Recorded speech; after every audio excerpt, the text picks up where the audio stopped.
in Cornhill neighborhood. So that's our target area for housing. So it is now mixed-use housing. We're doing 2 sites on James Street and on West Street with partners at People First. And we're hoping to apply by this end of this quarter, early Q2, and hopefully be in the ground by the end of the year if all goes well with Homes and Community Renewal, which is HCR, the funder that we're applying for. All right. Great stuff, Alicia. Thank you. No, thank you. I appreciate seeing you guys again. Alicia Dix from the Community Foundation. And by the way, Real Men Get Tested uses the Community Foundation. I was just going to say that. Great organization that allows us to not have to go through all of the 501c3 paperwork and the attorneys and everything. We can utilize yours and this umbrella, the Community Foundation umbrella, and it works. So if you want to give to Real Men Get Tested, you'd write the check to the Community Foundation. And we'll make sure it gets put to good use. All right. We've actually have somebody that bought some tickets last week that'll be doing that real soon. So, Alicia, thank you so much. Thank you, and we'll say, go get tested. Go get tested. Get out there and get tested.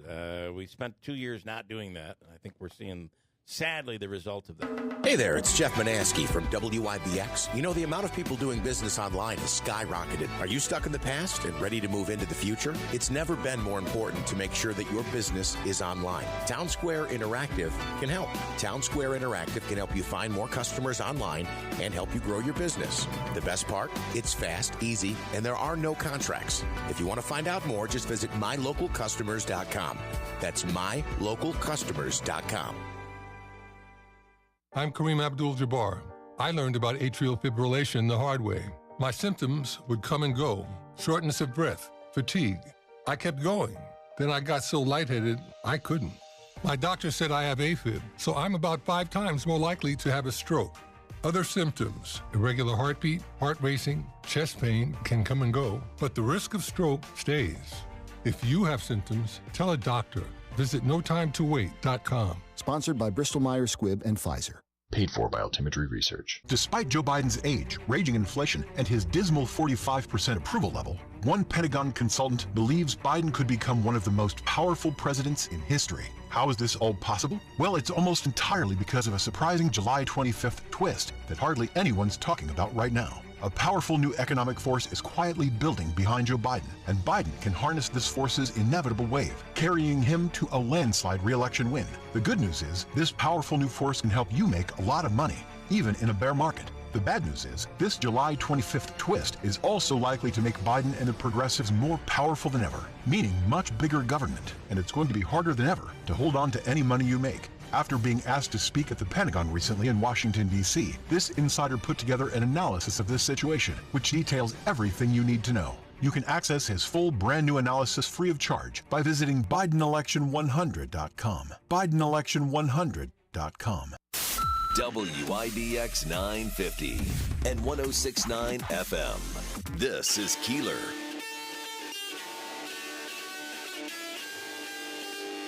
Quite a weekend in local sports.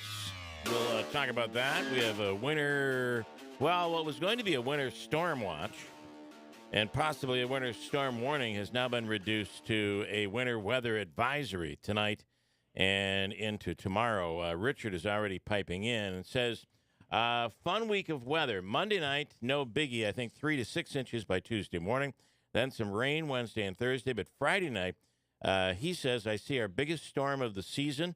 It is Friday night into Saturday. They're talking about what could be a biggie, a nor'easter Friday evening and overnight into Saturday with probably 8 to 12 or more if the storm develops. March Madness. March coming in like a lion. Maybe it'll go out like a lamb. Well, fingers crossed. So, 3 to 6 would be close to the biggest storm we got this season, right? How many have we got? I think we've had 6 to 8. We probably have had 8 inches, 9 inches, one storm. Yeah, one or two. Nothing big. I think we're in terms of accumulation, we're in the 40s in terms of inches, which normally on a normal season we may be 80 to over 100 inches of snow. So we're definitely way down there. Word today coming from Utica University. They're holding a press conference today at 10 a.m., and the word is that they will be announcing a new college president. That'll happen today at 10 a.m. We'll have coverage of that a little bit later on. Let's talk a little bit, if we could, about Syracuse. Davey looked awful in the second half on Saturday. Yep.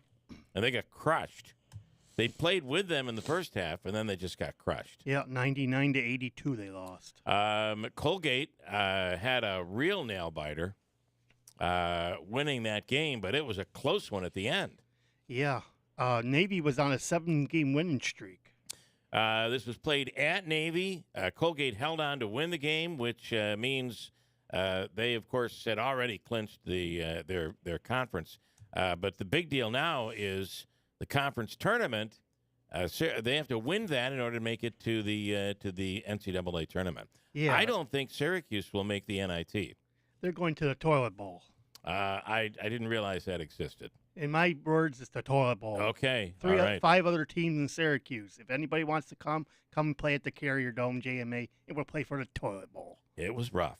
And then over the weekend, I don't think I've ever seen anything like this in hockey. The Utica men Pioneers and the women Pioneers both winning on Saturday. Saturday afternoon, it was the women over at the Nexus Center. They played Manhattanville, and they walked away 7-1 winners. A ton of offense. And then we walked into the Adirondack Bank Center to watch the men's game, and I was a few minutes late. It was already like 4-0. Oh, really? They were up 8-0, 6-0 at the end of the first period. The Pioneers would score 3 more goals in the second, 2 more goals in the third to cap off an 11-0 victory. Wow, nice shot. Over Manhattanville, a team that they played competitively. This was the third-ranked team in the conference. So, interestingly, the Pioneer women, the ladies, will play at Nazareth on Saturday, and the men will host Nazareth in the finals of the UCHC at the Adirondack Bank Center on Saturday. Couple things to note out of this. Lucas Herman scored a hat trick in the first period, and hopefully we can talk to Gary Heenan later on this morning. Herman scored a hat trick in the first period of the game. Scored a hat trick in the first period of the game. Yeah, that's incredible. But then achieved what do you call it when it's four goals? I had no idea. I had to look it up. It's called a Texas hat trick, I guess. Have you ever heard of that, Davey? No. Yeah, it's 4 goals because it normally doesn't happen. It's very rare for it to happen. He had 4 goals. He had 3 in the first period and 1 in the second period to cap off a 4-goal night. 6 Pioneers would score in the game, including Buster Larson and Shane Murphy, who both scored the 2 goals apiece in the Utica rout. Utica also put on a stellar defensive performance, limiting the Valiants to just 16 shots on goal as compared to their 71. Wow. Yeah. Wow. Utica would score on 4 power play goals and 1 shorthanded goal. And, of course, the win places them back at the Adirondack Bank Center. If you look at the last 8 games, if you look at the month of February, the Pioneers have outscored, the men have outscored their opponents 57-8 in the month of February. Wow, that's incredible. That's better than 8-1. That's unbelievable, right? Wow. And how much of this do you Excuse think? me. Yeah, 7-1. 7 times 8 is 56. Yeah, better than 7-1. Excuse me. By the way, Ross Bartell out there. Ross, good morning. Ross said 4 goals in a hockey game is called a top hat.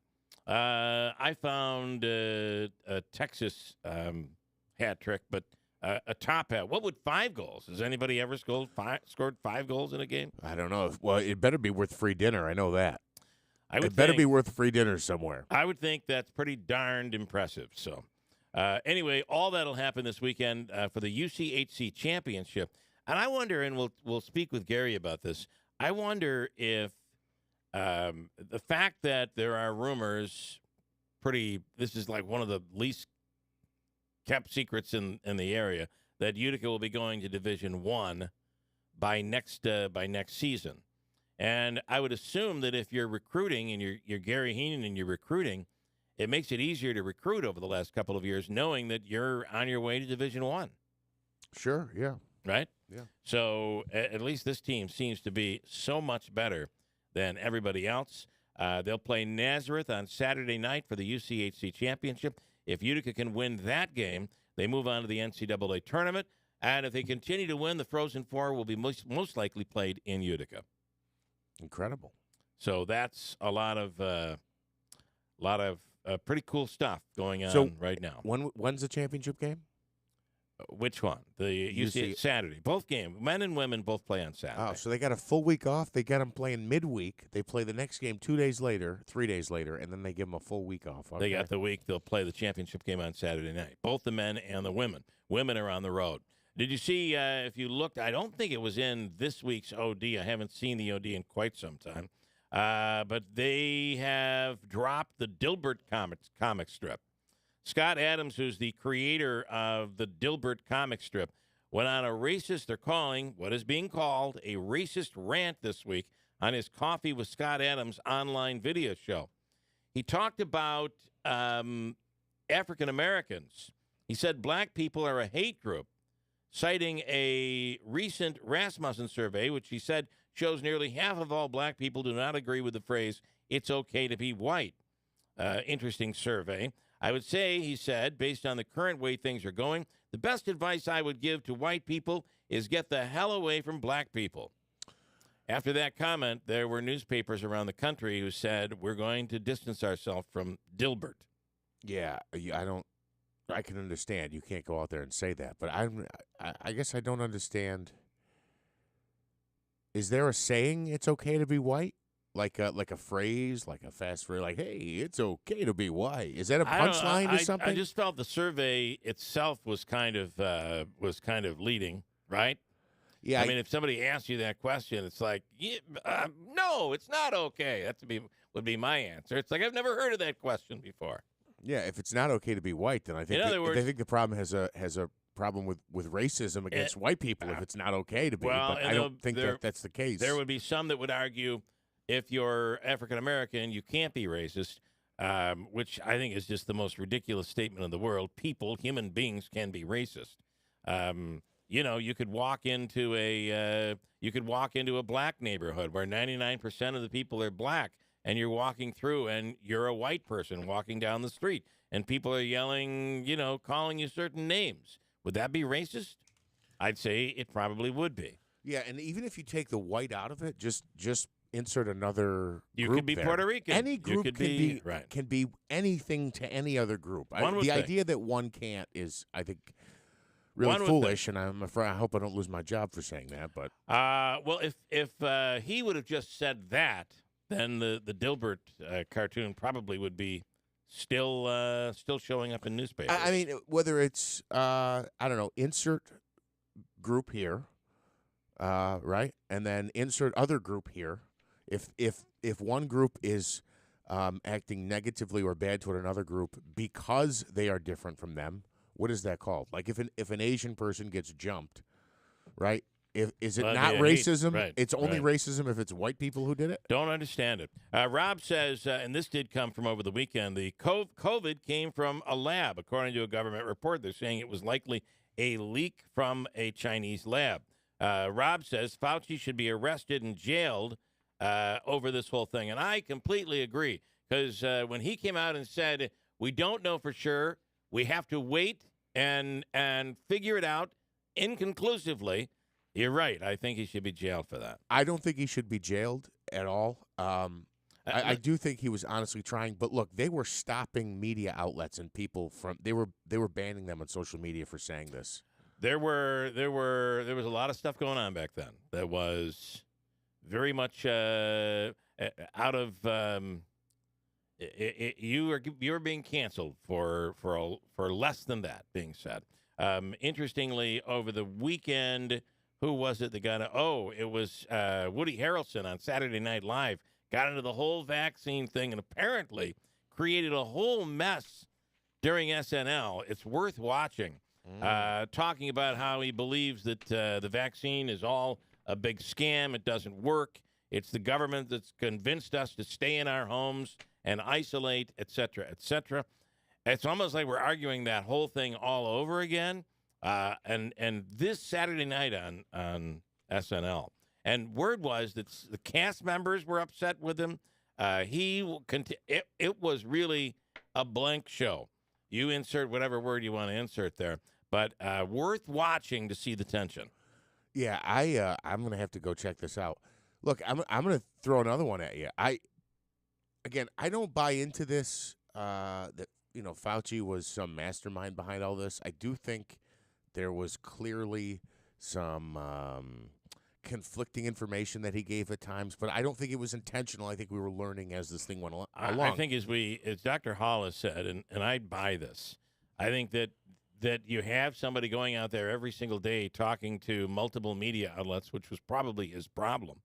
And I realize that's, what we were looking for during that time. But, for the misinformation that came out, the stuff that we didn't know and we learned later, from the beginning of that pandemic until a year or two later, it changed so much, didn't it?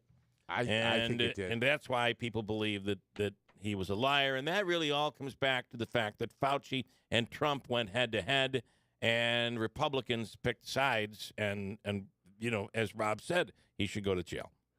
Well, I don't think he should. I really don't think. I mean, I just think that's ridiculous that he should go to jail. Then any other person in that position. I'm just simply saying what Rob is saying. Thank you, Rob. Rob, I think Jeff we can find agree. some common ground there, but anybody in the future, whoever held a position maybe like a work that camp who was somewhere. wrong would have to be going to jail. Don't let me come back to Damar Hamlin before I forget another conspiracy theory. Okay, remember Damar Hamlin. But this is what I think the Democrats, to some extent, are learning now. If you indict Trump for everything and everything is under the microscope, well, guess what?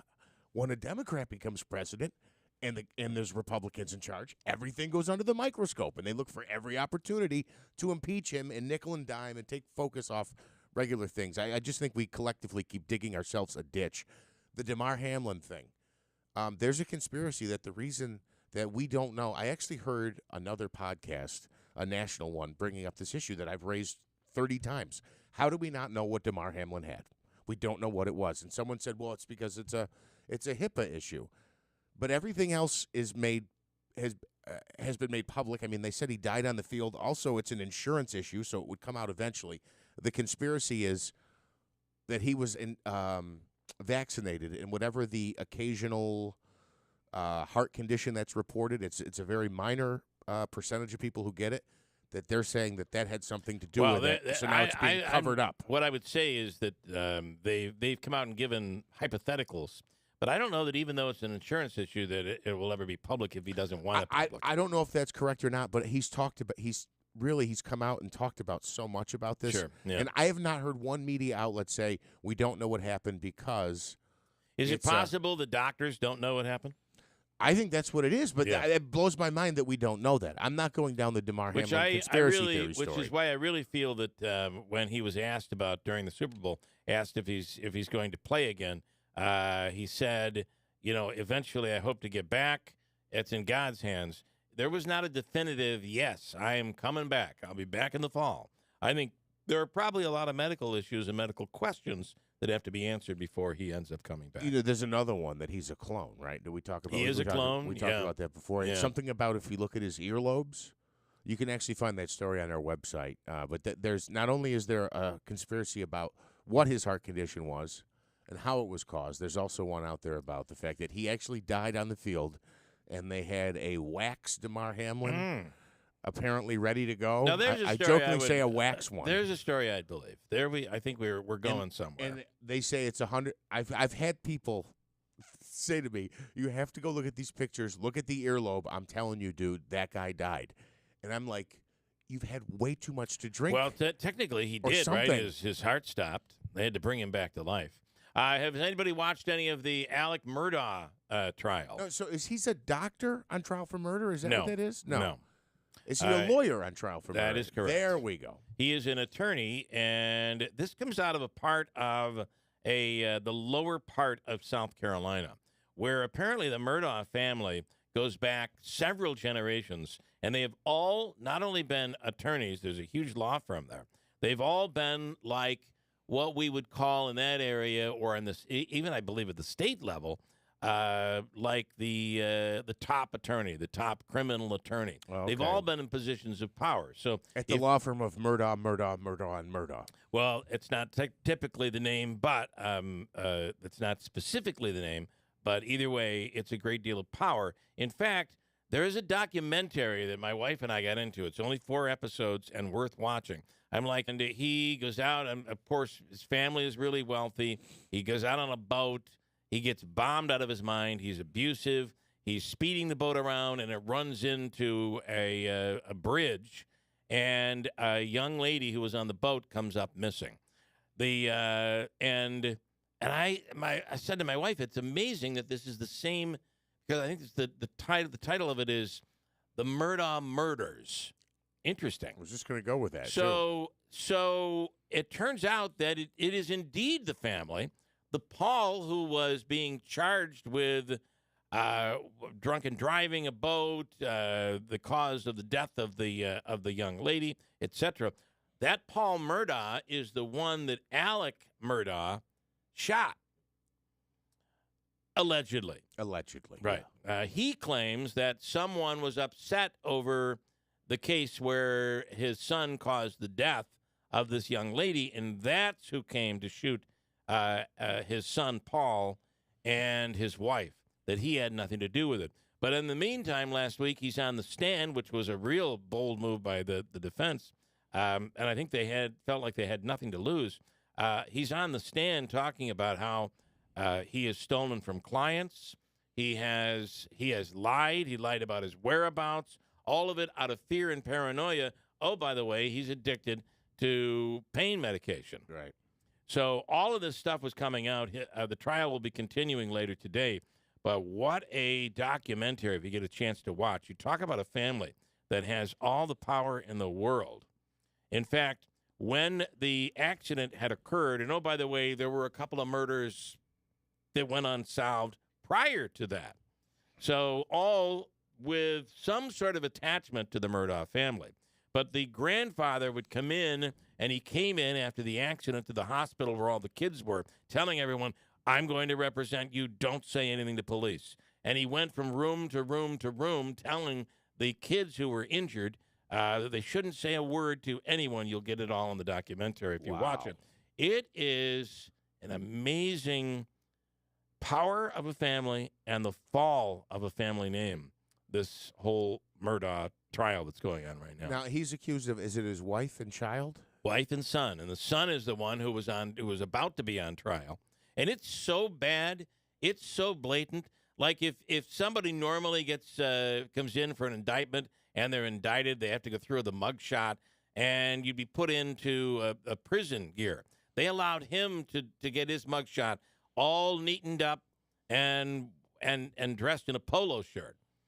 I mean, it's just something that wouldn't happen to anyone else. He wasn't arrested initially. He finally, ultimately was arrested because this grandfather and this family name has been able to protect them over the years. And it was almost like they could do anything and get away with it in that area of South Carolina. So awesome documentary. It's not that long. I think it's like 4 40-minute episodes.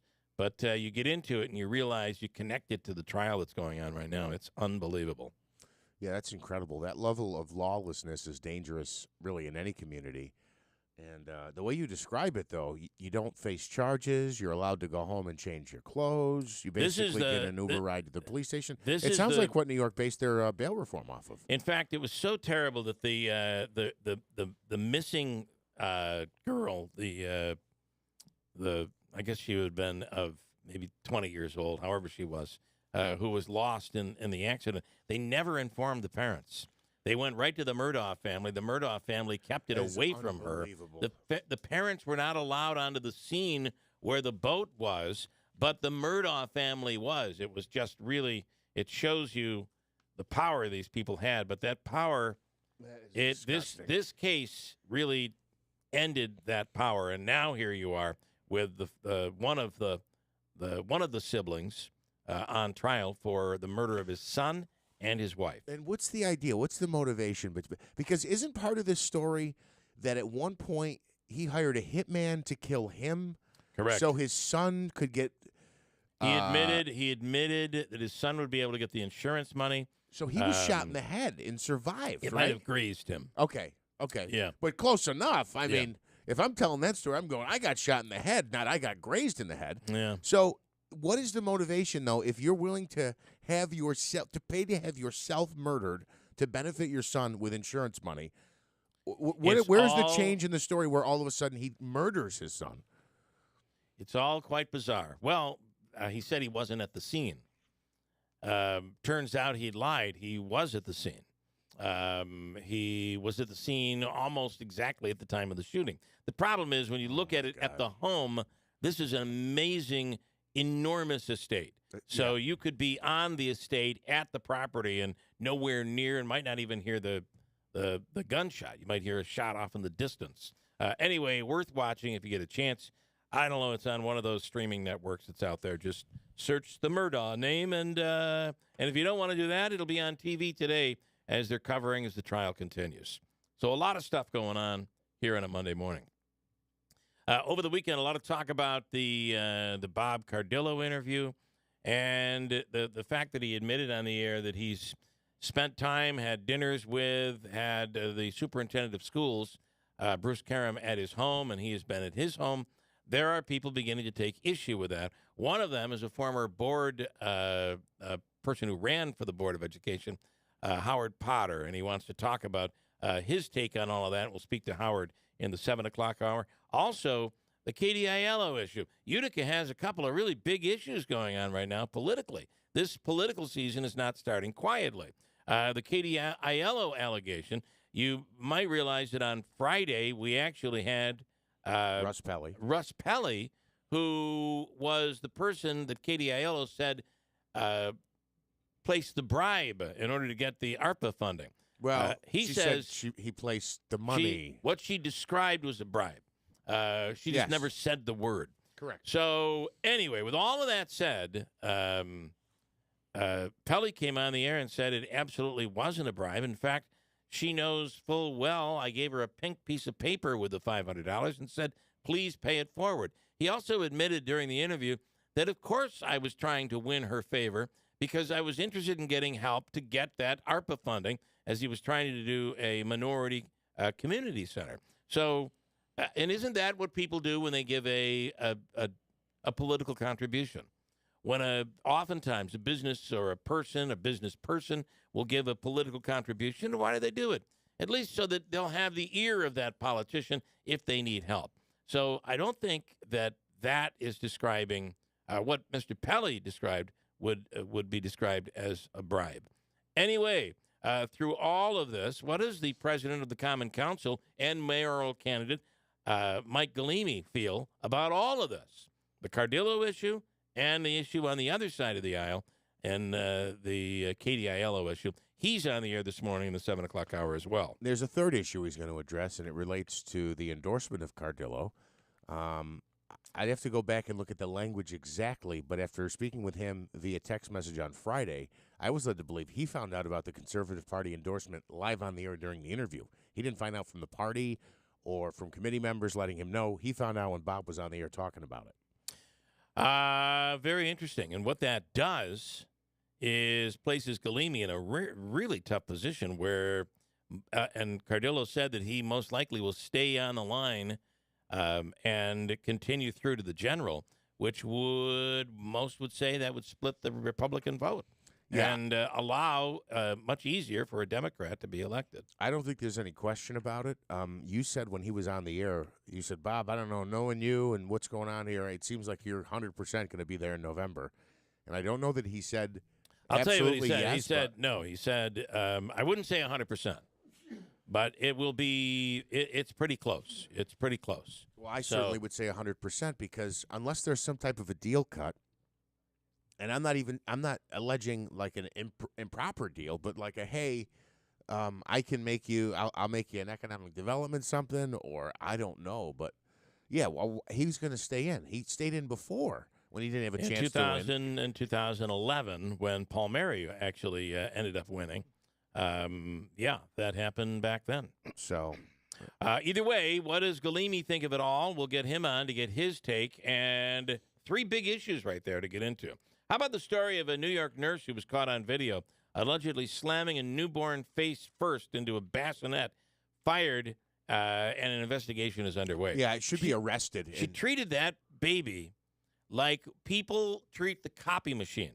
So have you ever been to the copy machine in your office and the it's not working, something's jammed, and you slam the door down on the copy machine? I, of course, have never done that. In fact, I don't even know how to use the copy machine here. I always send Davey because you have the knowledge. Thank you. Davey has mojo with that copy machine. He gets it working. But, that's how she treated this child, this human life. Yeah, it's disgusting. This is one of those situations where I completely feel like an eye for an eye would be appropriate. You let the child's parents, or they're allowed to pick somebody to pick up that woman, man or woman. I don't know. It's a woman, right? Is it a woman? It is a nurse. You said nurse. Man or woman to be able to pick up that nurse and slam them face down into concrete or whatever. The incident, which occurred at Good Samaritan University Hospital in Oberon, Long Island, is being investigated by the Suffolk County Police Department Special Victims Section. The baby, Nico, was 2 days old when he received antibiotics at the hospital's neonatal intensive care unit. Nico's father began filming his child through curtains that were not completely drawn and captured the incident on camera. Otherwise, it would have been his word against their word. The video recorded the nurse allegedly forcefully flipping the baby from his back to his stomach on the bassinet. It does not say here in the story whether it is a male or a female. Either way, horrible. Now, I didn't hear what county you said that is. I hope it's not Alvin Bragg in Manhattan, because this nurse will probably get a promotion instead of criminal charges, right? Bragg's the one who doesn't want to prosecute anybody. That is Long Island. This is Long Island. That's Long Island. Okay, all right. I think Bragg's in Manhattan. Let's see. What else do I have here that I could throw at you this morning as we head into this nasty weather? It's not going to be pleasant tonight through tomorrow. Your morning commute might be very difficult tomorrow. But, we got away with February. I don't think we're going to get away with March. There's another storm that is looming Friday into Saturday. And as Richard says this morning, that could be a real doozy. We'll come right back and wrap up the hour. He's talking about 12 inches or more Friday into Saturday. I hope not. The winter is not over. I knew we weren't getting out of this. We weren't getting out unscathed.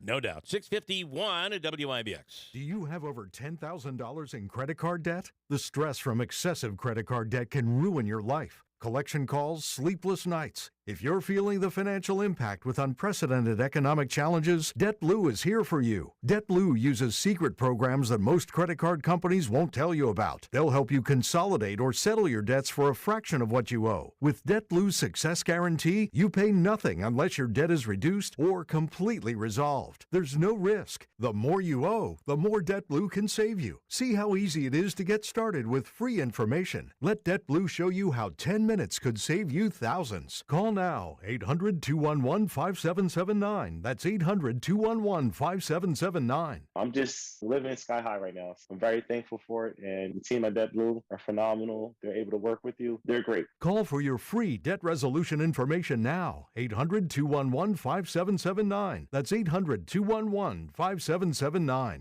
Adam and Grace finally made it to retirement. They decided this was their time. They drove in from Herkimer to Mattress Express in New Hartford on Commercial Drive in the Hannaford Plaza next to Red Lobster. They wanted to see the number bed they'd heard so much about. Adam had a bad back. He liked his side firm. We elevated his head, his feet, put the massage on medium. He said he hadn't felt that comfort in years. Grace liked her side softer. She was a 24. She had her head elevated slightly less, her feet a little higher, and the massage on high. They were thrilled to find out it had a 25-year industry-leading warranty. They qualified and signed up for the 5 years, no interest, no money down, so they didn't have to wait for their tax return. For their luxury reward, they chose a 65-inch flat-screen TV. They laid on the Purple and the Puffy, the big online brands while they were there, but the number bed was for them.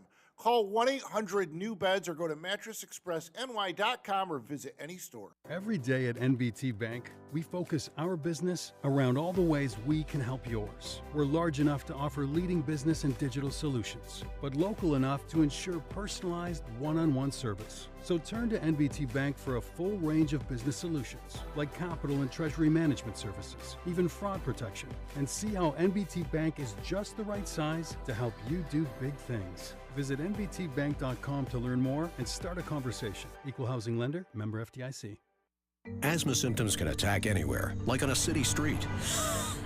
Now, you can get fast relief anywhere with new improved Primatene Mist, the only FDA-approved asthma inhaler available over the counter. So whether you need relief of symptoms at the park or at your kitchen table, Primatene Mist starts working quickly, opening up your airways to restore free breathing. For temporary relief of mild symptoms of intermittent asthma, use Primatene Mist and breathe easy again. Available at CVS, Rite Aid, and Walgreens. Use as directed.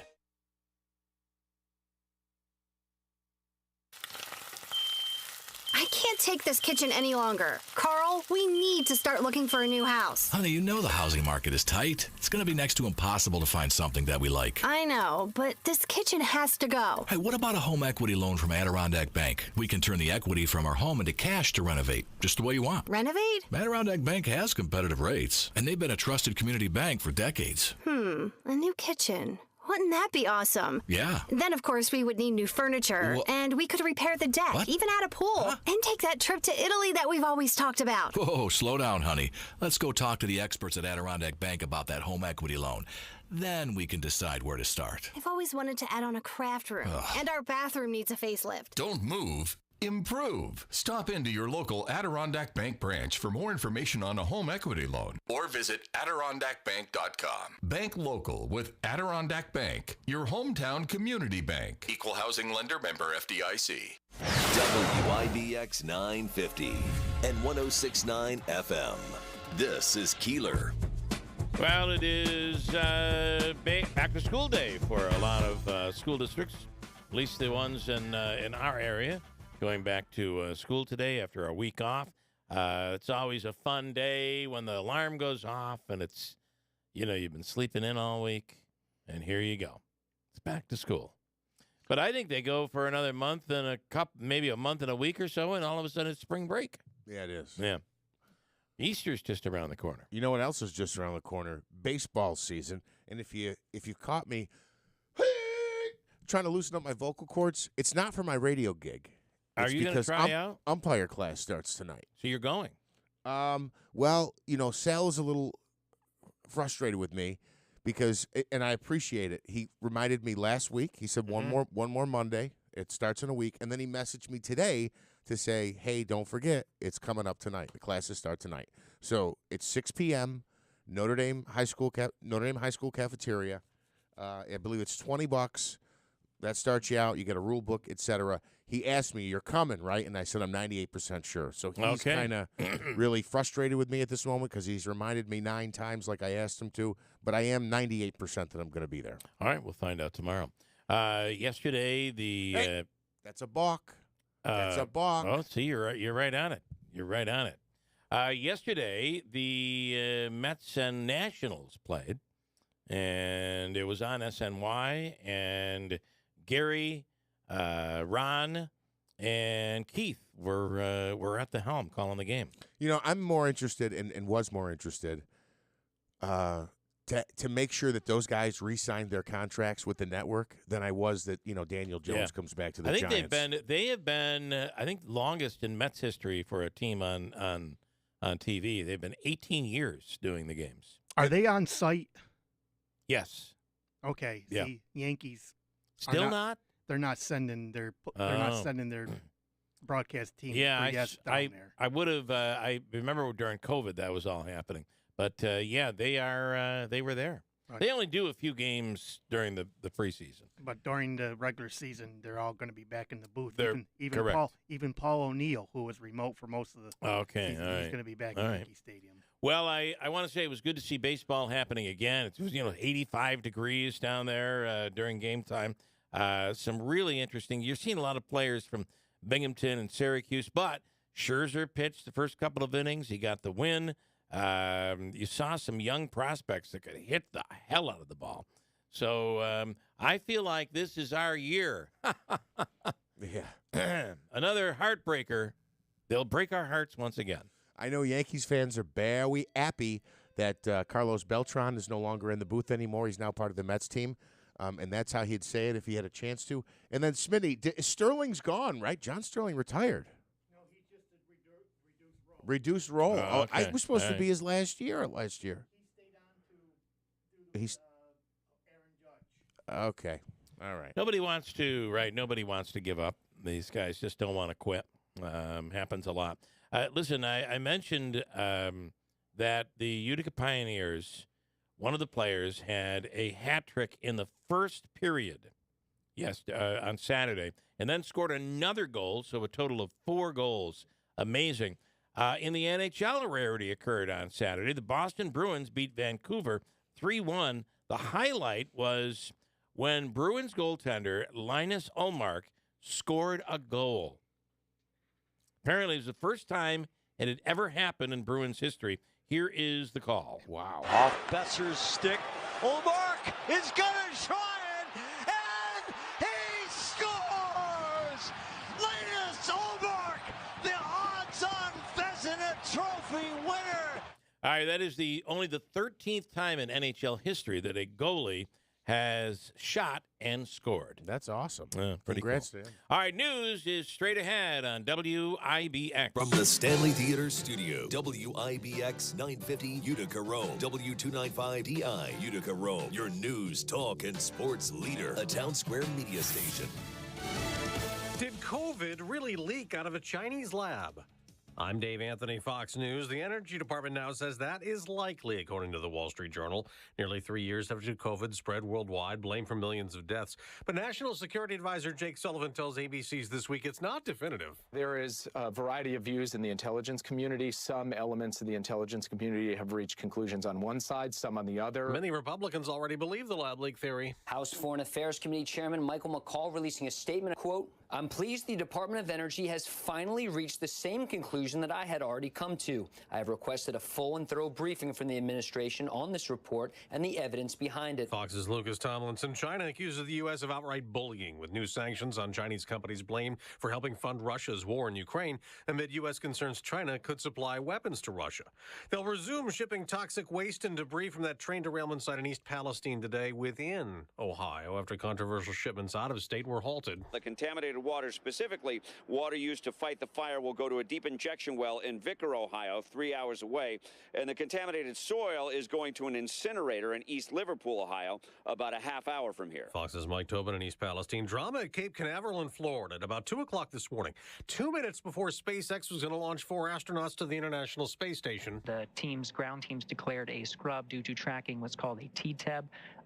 This is the ignition fluid. NASA's Gary Jordan. They'll try again to launch early Thursday. More big pre-Oscar wins for the movie Everything Everywhere All at Once, winning 4 of the 5 top prizes at the Screen Actors Guild Awards, streamed on Netflix, including Best Cast and Outstanding Lead Actress Michelle Yeoh. Thank you for giving me a seat at the table, because so many of us need this. We want to be seen. We want to be heard. Everything Everywhere All at Once also took top film honors at the Directors Guild Awards. The Oscars will be handed out March 12th. America's listening to Fox News.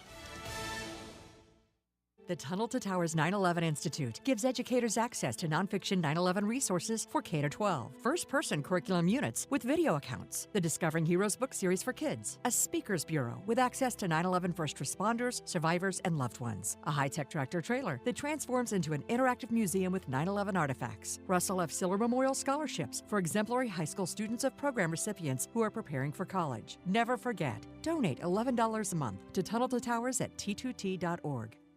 Do you find yourself stuck in a timeshare? Get the real facts about the timeshare industry and your options for cancellation. Chuck McDowell, founder of Wesley Financial Group, beat the largest timeshare company in federal court and has put together a free information guide that reveals the secrets the timeshare industry doesn't want you to know, including the 5 ways to get rid of your timeshare. Call now and get this timeshare cancellation guide absolutely free. Call 800-838-1441. That's 800-838-1441.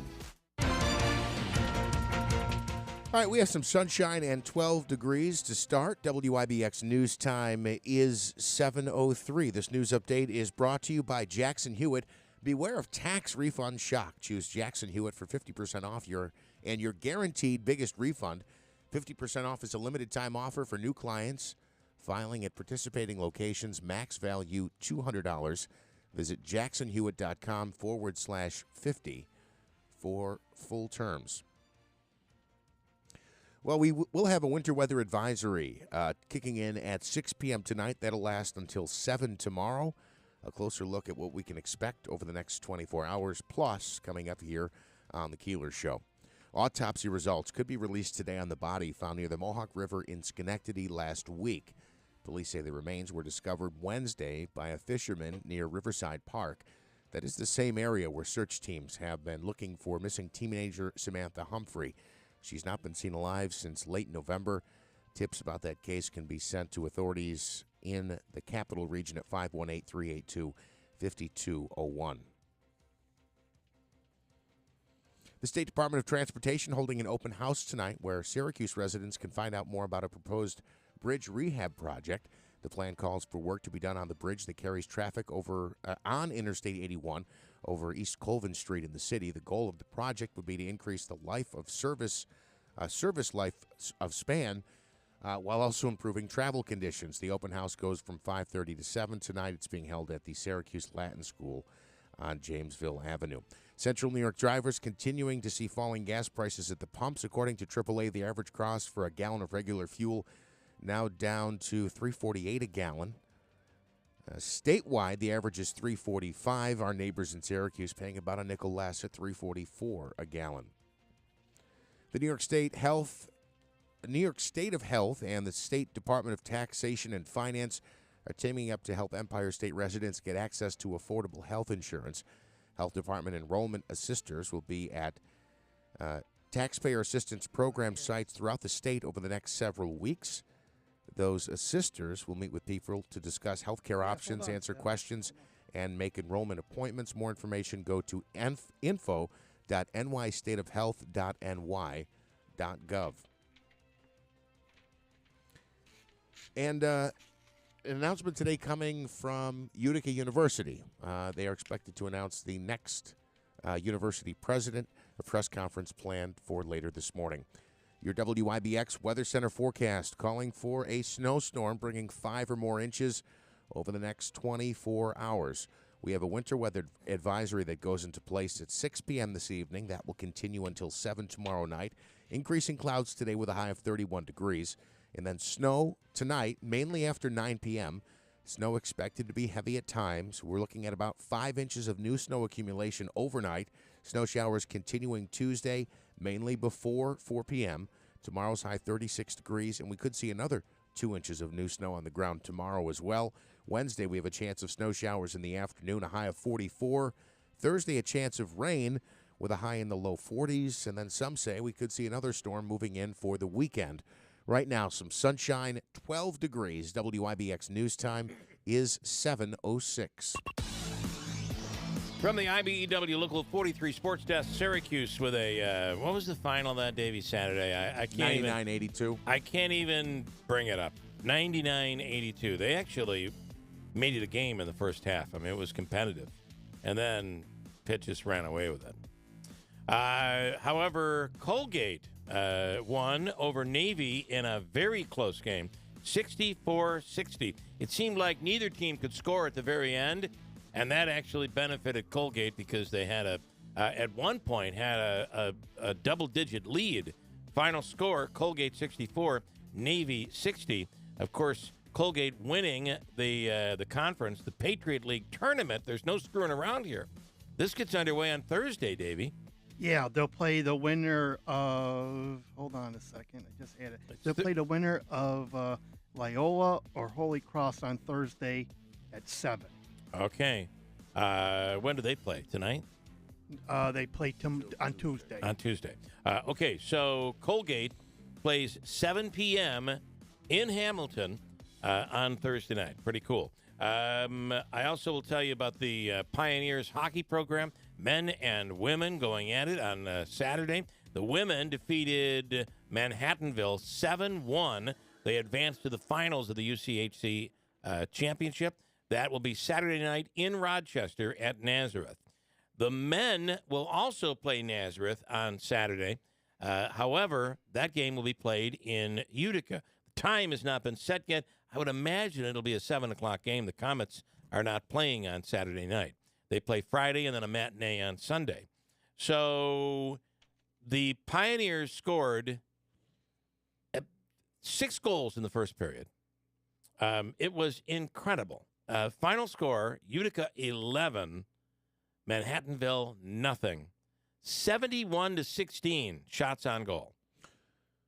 Look, that's incredible. I the funny thing that comes to mind is despite the fact that Utica ran circles around Manhattanville and really embarrassed them on the ice. I mean, that's a championship semifinal game. This was a semifinal game, and a team that played Utica pretty tough this season. And I think Utica won the first game 5-3. Second game was like 5-4.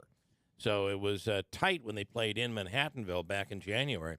But this was a blowout. Gary talked about this as well. A couple years pre-COVID, Utica was the number 1 seed in Manhattanville. Beat him in the championship Knocked game him at the out. odd. Manhattanville had that coming because the coach was trying to argue with Gary after the game was over. But let me say this as well. I have to give a tip of the cap to the Manhattanville goalie. I know he lost 11-0, but think about that. He stopped 60 shots in that game. He did save 60 shots. Yeah. When you're getting pelted with 71, certainly a few are going to get by. However, in that first period, he gave up 6 goals. Well, that's fair also. That was tough. Scoreboard, the Atlanta Hawks beating the Brooklyn Nets 129-127. In the NHL, the Islanders beat Winnipeg 4-0. The Rangers 5-2 winners over the LA Kings. In the NBA tonight, the Knicks take on the Celtics. And then, if we could go into the Grapefruit League, the Yankees won a split squad. They swept a split squad day on Saturday, 7-0 over Sunday, 7-0 over the Braves, and then the Yankees beat Toronto 9-5. The Mets beat the Washington Nationals 6-3 in Port St. Lucie, Florida. It was nice to see baseball back on. Now tonight is a big night here locally for baseball. Yes, because there is. We've talked about this. The umpire class begins. They're recruiting. Sal's on the line, so he can help me out. I'm going to say youth umpires, but he can tell you the exact levels. 6 p.m. in the cafeteria at Notre Dame. It'll cost you $20, but it gets you a rule book and it gets you the course. And what'd you say, Sal? It goes 3 hours. Sorry. Before we even go there, Sal is calling because he wants you to show up. And up to this point, you told him you were going to show. Now we're at about 98%, you're saying. Mike says, Sal, the way to make sure he shows up tonight is at the umpire class, order DoorDash. He'll be there. He'll deliver. Grubhub. Good morning, Sal. Bill, good morning. Good morning. Bill, have you ever heard somebody say they're going to show up at 98%? I really that's not never something. Never heard of such a thing. 98% sure I'll be there. Well, listen. Sal, here's why I'll tell you that, because you know this. I've told you probably 6 times you've come on the air, and I go, yeah, I'd be interested in that. Let me know, and I'll do it. And then it comes around to it, and to be honest with you, all I can see is me arguing with a parent at one of these games, and one of the parents being belligerent and nonsensical, and then me losing my mind, losing my own mind. I don't think you need to do that. Right, Sal? No, I mean, can I just throw them out? You're in control. We cover all that stuff in class. Yeah. Things like you can't punch the other coach, one of the coaches. You can't, you can't drop kick a parent. These are things you can't do as umpires. Yeah. And it's just this isn't about balls and strikes. This is about negotiating with parents, right? That's what this course is about. So you're going to tell me like the go-to lines when you get in a fight with a parent, right? I know where you live. We'll go over all that. Coaches, players, fans, and maybe your partner. Yeah. So listen, I'll give you an update. We had a very successful, we had a table at the mall the past 3 weekends. Yeah. Yeah, I saw you guys out there. I guess Chris Sebastian said we got, I think the number's like over 45 people that signed up. Oh, there you go. Wow, that's good. Which is enormous. So if we can get half those people to stay and commit, we'll be in pretty good shape. All right, Great so feedback. it's tonight. It's at Notre Dame, and It's 3 hours it goes? 69. Because the first class, you got to be introduced. You got to go over all the stuff that the new guys are expected to do. So it takes a little longer. Then once we get into the rules and mechanics, it goes pretty fast. And it's what, Monday, Wednesday for the next several weeks? Just Monday through Wednesday for the next 4 weeks. And we used to go once a week, which was 8 weeks, and people complained it was too long. So we double it up twice a week for 4 weeks, and then you're done. Okay, so it's Monday, Wednesday, not Monday through Wednesday. Monday, Wednesday. Monday, Wednesday, Gotcha. 6 to 9 Notre Dame cafeteria. All right. So Listen, Blue, I just want to make sure I know the rules, right? Huh? I just want to make sure I know the rules, Blue. That's all. Yeah. The reason why I wanted to call in, you guys were talking about Linus Ullmark. Yes. Who's the goalie for the Boston Bruins. Yes. Okay. I'm sure you guys know this. You guys know where my post is at the Adirondack Bank Center. Yes. So Linus used to play. He was in the Buffalo Sabre organization before he went to the Bruins. Okay. And Rochester is their AHL team. Rochester, come to the odds several times throughout the season. I got to know him very well for a good 2 seasons because he was basically sitting right in front of me. Yeah. So I got to talk to him. Great guy. He always wanted candy or gum. Mm-hmm. I used to bring him like chocolate chip cookies off the stage and the stage. So I'm an Islander fan. I'm not a Bruins fan. Yeah. I am not rooting for the Bruins. But I tell you something right now. If they win it all, I'd be happy for him because he's a really good guy. He really is. Well, only 13 times in the NHL has the goalie ever scored, and the Bruins have never done it prior to this. So I know. Yeah, and he went nuts too. He went nuts when he scored. Let me ask you. One other. Okay, go ahead. Go ahead. Well, I want to. You'll get the final word. My question is: over the weekend, there was a story about the manager of the St. Louis Cardinals. Who said umpire C.B. Buckner has 0 class. What was that over? Did you see that? No, I did not see that. I believe he wouldn't shake. Tried to shake his hand. I think he's a really good umpire. The manager tried to shake his hand, and he wouldn't shake his hand at the end. Apparently, it had gotten pretty heated. I mean, this is preseason, folks. Yeah, listen, but Buckner's always at the center of some controversy, and he's often accused of being more, like. He's one of those guys where, what do they say? They say if you don't know the ump's name, they probably did a good job. He's one of the guys where if he's calling a game, he's almost always involved in some element of the game. Am I wrong about that? I think you're thinking of the other umpire. I can't think of his name. He was voted like the worst umpire in Major League Baseball. He's the one that sued Major League Baseball. Right. Is that who you're talking about? Is it Hernandez? Fernandez. Yeah. Hernandez. Yeah. All right, you get the final. That's who you're talking about. You get the final word. What is it? All right. So, did you guys see the Division I college baseball player on ESPN? I did not. He hit 2 grand slams in the first inning. Wow. His next at bat, I believe, was another home run. Wow. He ended up hitting for the cycle, and he drove in 10 runs. That's unbelievable.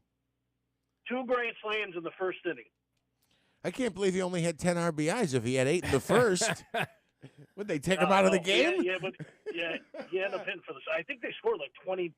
I thought they either scored 22 runs or 29 runs I saw on ESPN. Wow. Glad we're talking about baseball, Sal. We appreciate it. And I don't know, 98% chance Manaski will be there tonight. All right, John, bring me a burger and fries when you walk in. Yeah. All right, Sal, thank you.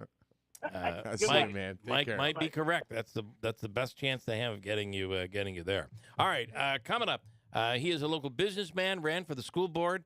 As a business owner, really loves keeping an eye on politics and the school board. And he has some questions and, as a matter of fact, has some demands.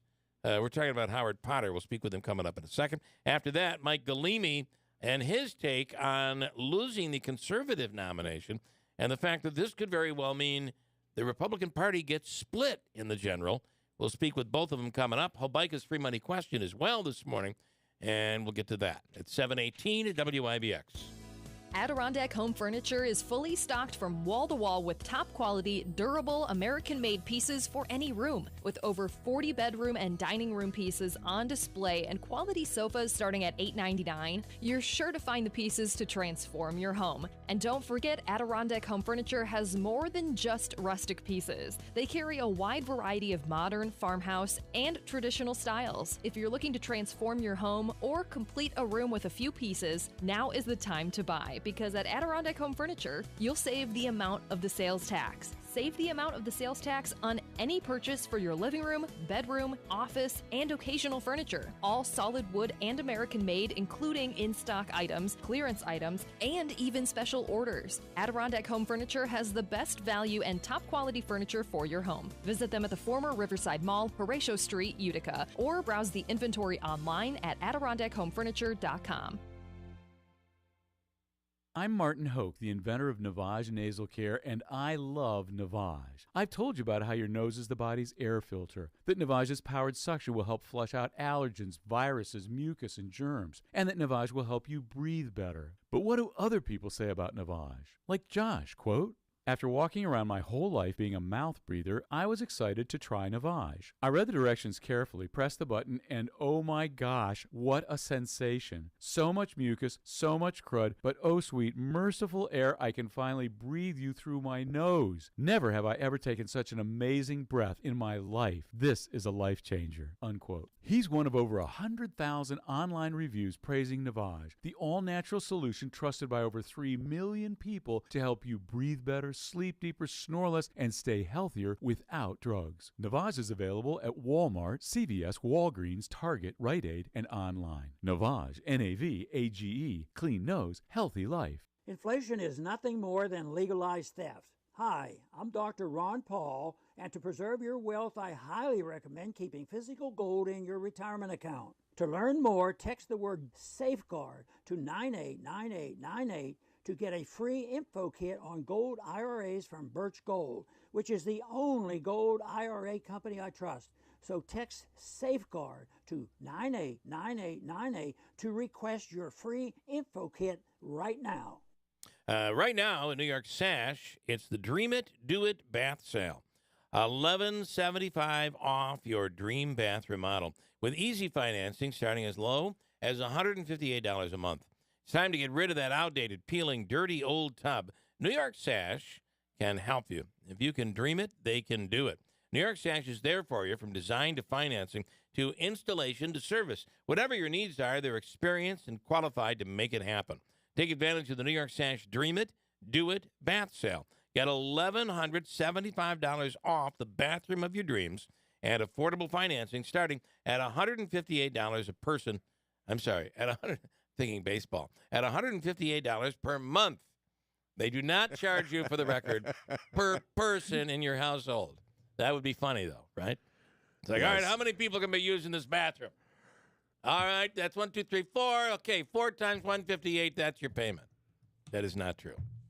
Let me read that again. Take advantage of the New York Sash Dream It, Do It bath sale and get $1,175 off the bathroom of your dreams and affordable financing starting at $158 per month.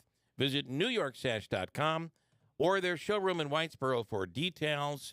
We have used, before we left our home in the Valley, we had New York Sash come in and do the complete makeover in our bathroom. It was one of those old 50s type tile everywhere. And it's interesting. It was an upstairs bathroom. They said that the concrete under the tile was about 4 or 5 inches. Imagine getting that out of there. Imagine the weight. Fun. Anyway, they put together a beautiful bathroom for us. And it can be done quickly. Normally, if you brought a contractor in, you would be down a bathroom for about a month or more. New York Sash does this in usually a day or two. Pretty cool. Wow. NewYorkSash.com or visit the showroom in Whitesboro for details. WIBX 950 and 106.9 FM. This is Keeler. All right, in studio right now is Howard Potter, who works in the screen printing business, right? That would be a little bit of everything. Merchandising, tchotchkes. Branding. Yeah, branding. Vinyl graphics. Keeping Bill Morehouse and Chotsky's. I don't know if he prints through you, but either way, A&P Master Images. So as a business owner, you pay a great deal of attention. I know you ran for school board last year, but you pay a great deal of attention to politics and the school board. Why is that? Why is it so important for you? Well, outside looking in, not growing up around politics or understanding it, growing up in group homes, the older I get, the more, I find it interesting, and we don't really value the importance of what it plays in our lives and how it controls our lives and how it increases our cost of living. So over the years, I've really been trying to educate myself and learn from others about the politics and how it affects business, because as a business owner, I have a family to worry about, but most importantly, I have 25 staff that I have to protect and make sure that, they're getting paid fairly and they have benefits that they need. So in paying attention to politics comes down to the amount of taxes we pay, what's done with those taxes, quality of life. So it's important that we all get involved and keep our eyes open. So your first comment over the weekend was about the interview that Bob had on air, and I really felt it was a fair interview. Jeff went down the road of the relationship between the superintendent, who was Bruce Karam, who is on leave right now, and there's an investigation going on, and a lot of rumors of even more investigations, and the fact that he and Bob Cardillo have been getting together, and Bob said it's true. I give Bob credit for standing up and saying, as opposed to saying that's not true. But I guess, Jeff, you had a photo. People were sending us pictures. Yeah, well, yes. Did you take those pictures? No. Okay. No. So do you know who took the pictures? Did you bring them up in the chat? What's that? Did you bring up the issue in the chat? Were you the one who raised the issue in the chat? Yes, I was one of the. Well, actually, someone brought it up to me, and then I looked, and I'm like, wow, that's definitely Karam's, because I only live a few blocks. I'm over in East Utica. But no, I didn't take the pictures, but they were provided, and they were sent out to multiple people. Okay. So the pictures are of either Bob at Karam's house or Karam at Bob's house. It was Karam at Bob's house. Okay. Yes. And you take issue with that. Now, keeping in mind, there's a lot going on here. Bruce Karam is being investigated. There's a complaint by a handful of administrators and maybe others. I don't know exactly. But it's being investigated. He is then suing the school district, suing the board, and suing board members specifically. Bob is not one, of course, that he would be suing. And with all of that said, the question was, is it a conflict of interest for you to be hanging with him? Bob said, I don't ever talk about the school district. Although he did say that he had asked Bruce if Bruce had done any of the things that were being accused, and he said Bruce said no. But he says, listen, we don't talk about that. We've known each other since we were, well, he said his mom held him as a baby. Yeah, I mean, I give him respect for being honest about it, first and foremost. But the reality of it is, you have taken a position on the school board which says, you're supposed to, and have, high, ethics and things of that nature. The school board had placed Mr. Karam on paid leave to make it fair, so that way no one can say there was any tampering or bullying with the investigation. And first and foremost, they've done all this extra work with hiring extra legal counsel to make it fair, so everything's on the up and up and everyone knows what's going on. And personally, outside looking in, I understand they're family friends, but that's even more reason why you should be able to be honest. Say, listen, this kind of puts me in a rough position as a school board member where, we have to keep our distance. We can't meet until this is all over. Guilty or not, it's the optics. We cannot afford to allow someone to say, well, they were feeding information, and you can't prove it, but you could potentially see where they would think that. Right. You have called for him to step down, yes, at the very least take a leave of absence. Well, yes, I look at it this way, right? Like, if first and foremost you guys he's stated that he's a family friend, which is fine, but then you're voting on all these different things that pertain to him. He should kind of recuse himself from voting on anything that has to do with Karam, for the simple fact they do have that close of a tie. That's a conflict of interest. No different than if it was a family, a distant family member, you would still have to recuse yourself. And the way, Bob had stated it, it sounded like longtime friends, family, very well connected, as friends. and it's one of those things where you should distance yourself. It's a professional thing to do. Look, this is a city where a lot of people know a lot of people. It's not a giant city, and you're going to run into this where my mother was friends with your mother, and we grew up together, etc. Having said that, I think Howard's 100% right. You do. He's got to recuse himself. I'm not saying he can't still be the guy's friend, and I'm not saying they can't go have lunch someplace. But then you have to recuse yourself because of that relationship, I think.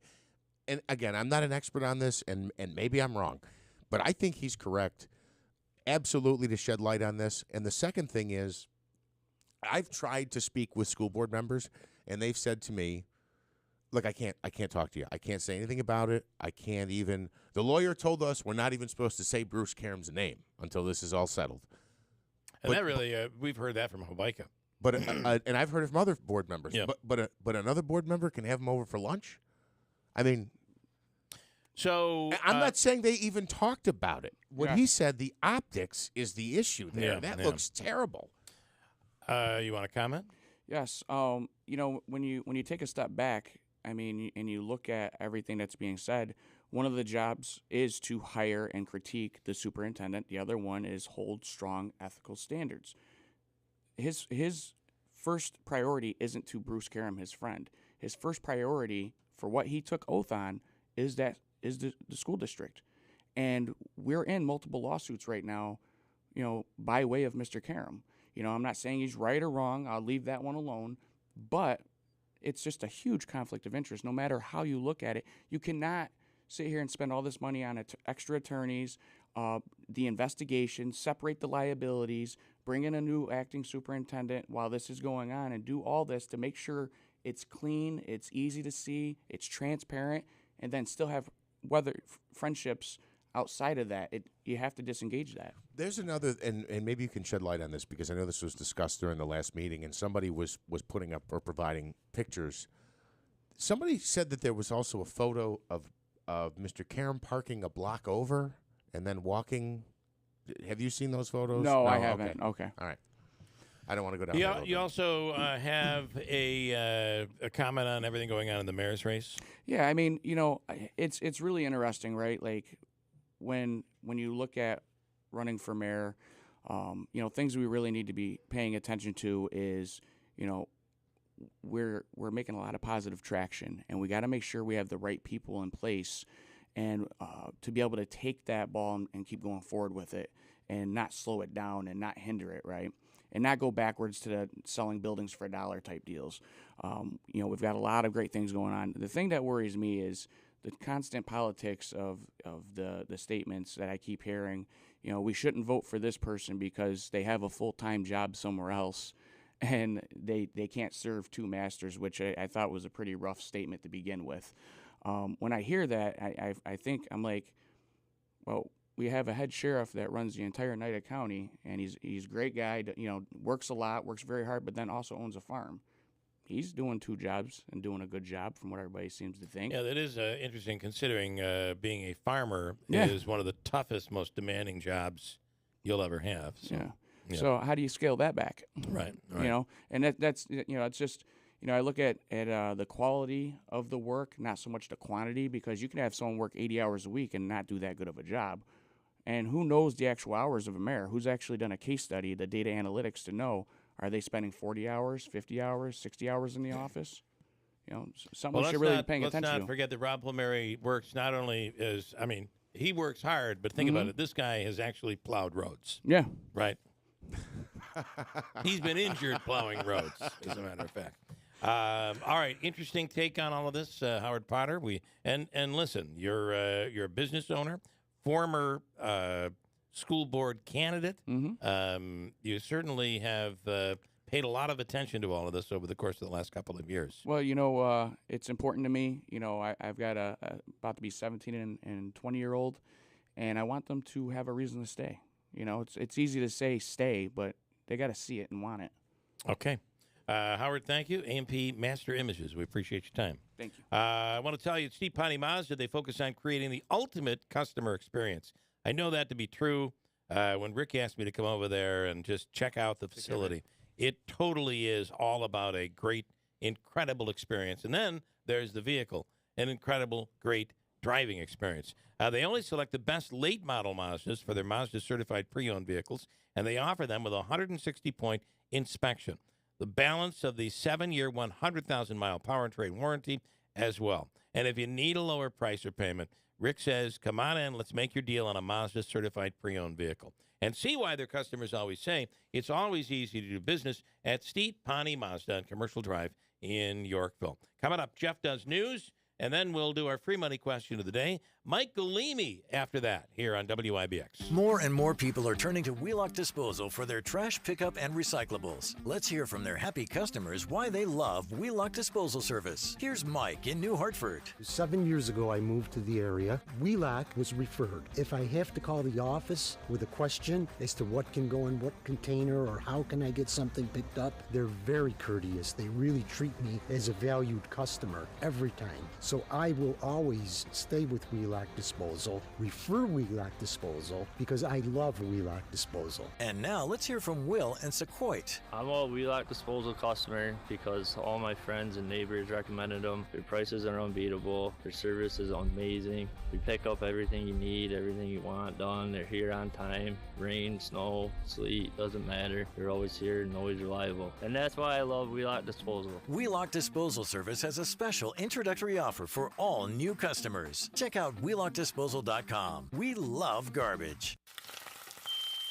I can't take this kitchen any longer. Carl, we need to start looking for a new house. Honey, you know the housing market is tight. It's going to be next to impossible to find something that we like. I know, but this kitchen has to go. Hey, what about a home equity loan from Adirondack Bank? We can turn the equity from our home into cash to renovate, just the way you want. Renovate? Adirondack Bank has competitive rates, and they've been a trusted community bank for decades. A new kitchen. Wouldn't that be awesome? Yeah. Then, of course, we would need new furniture, and we could repair the deck, even add a pool, and take that trip to Italy that we've always talked about. Whoa, slow down, honey. Let's go talk to the experts at Adirondack Bank about that home equity loan.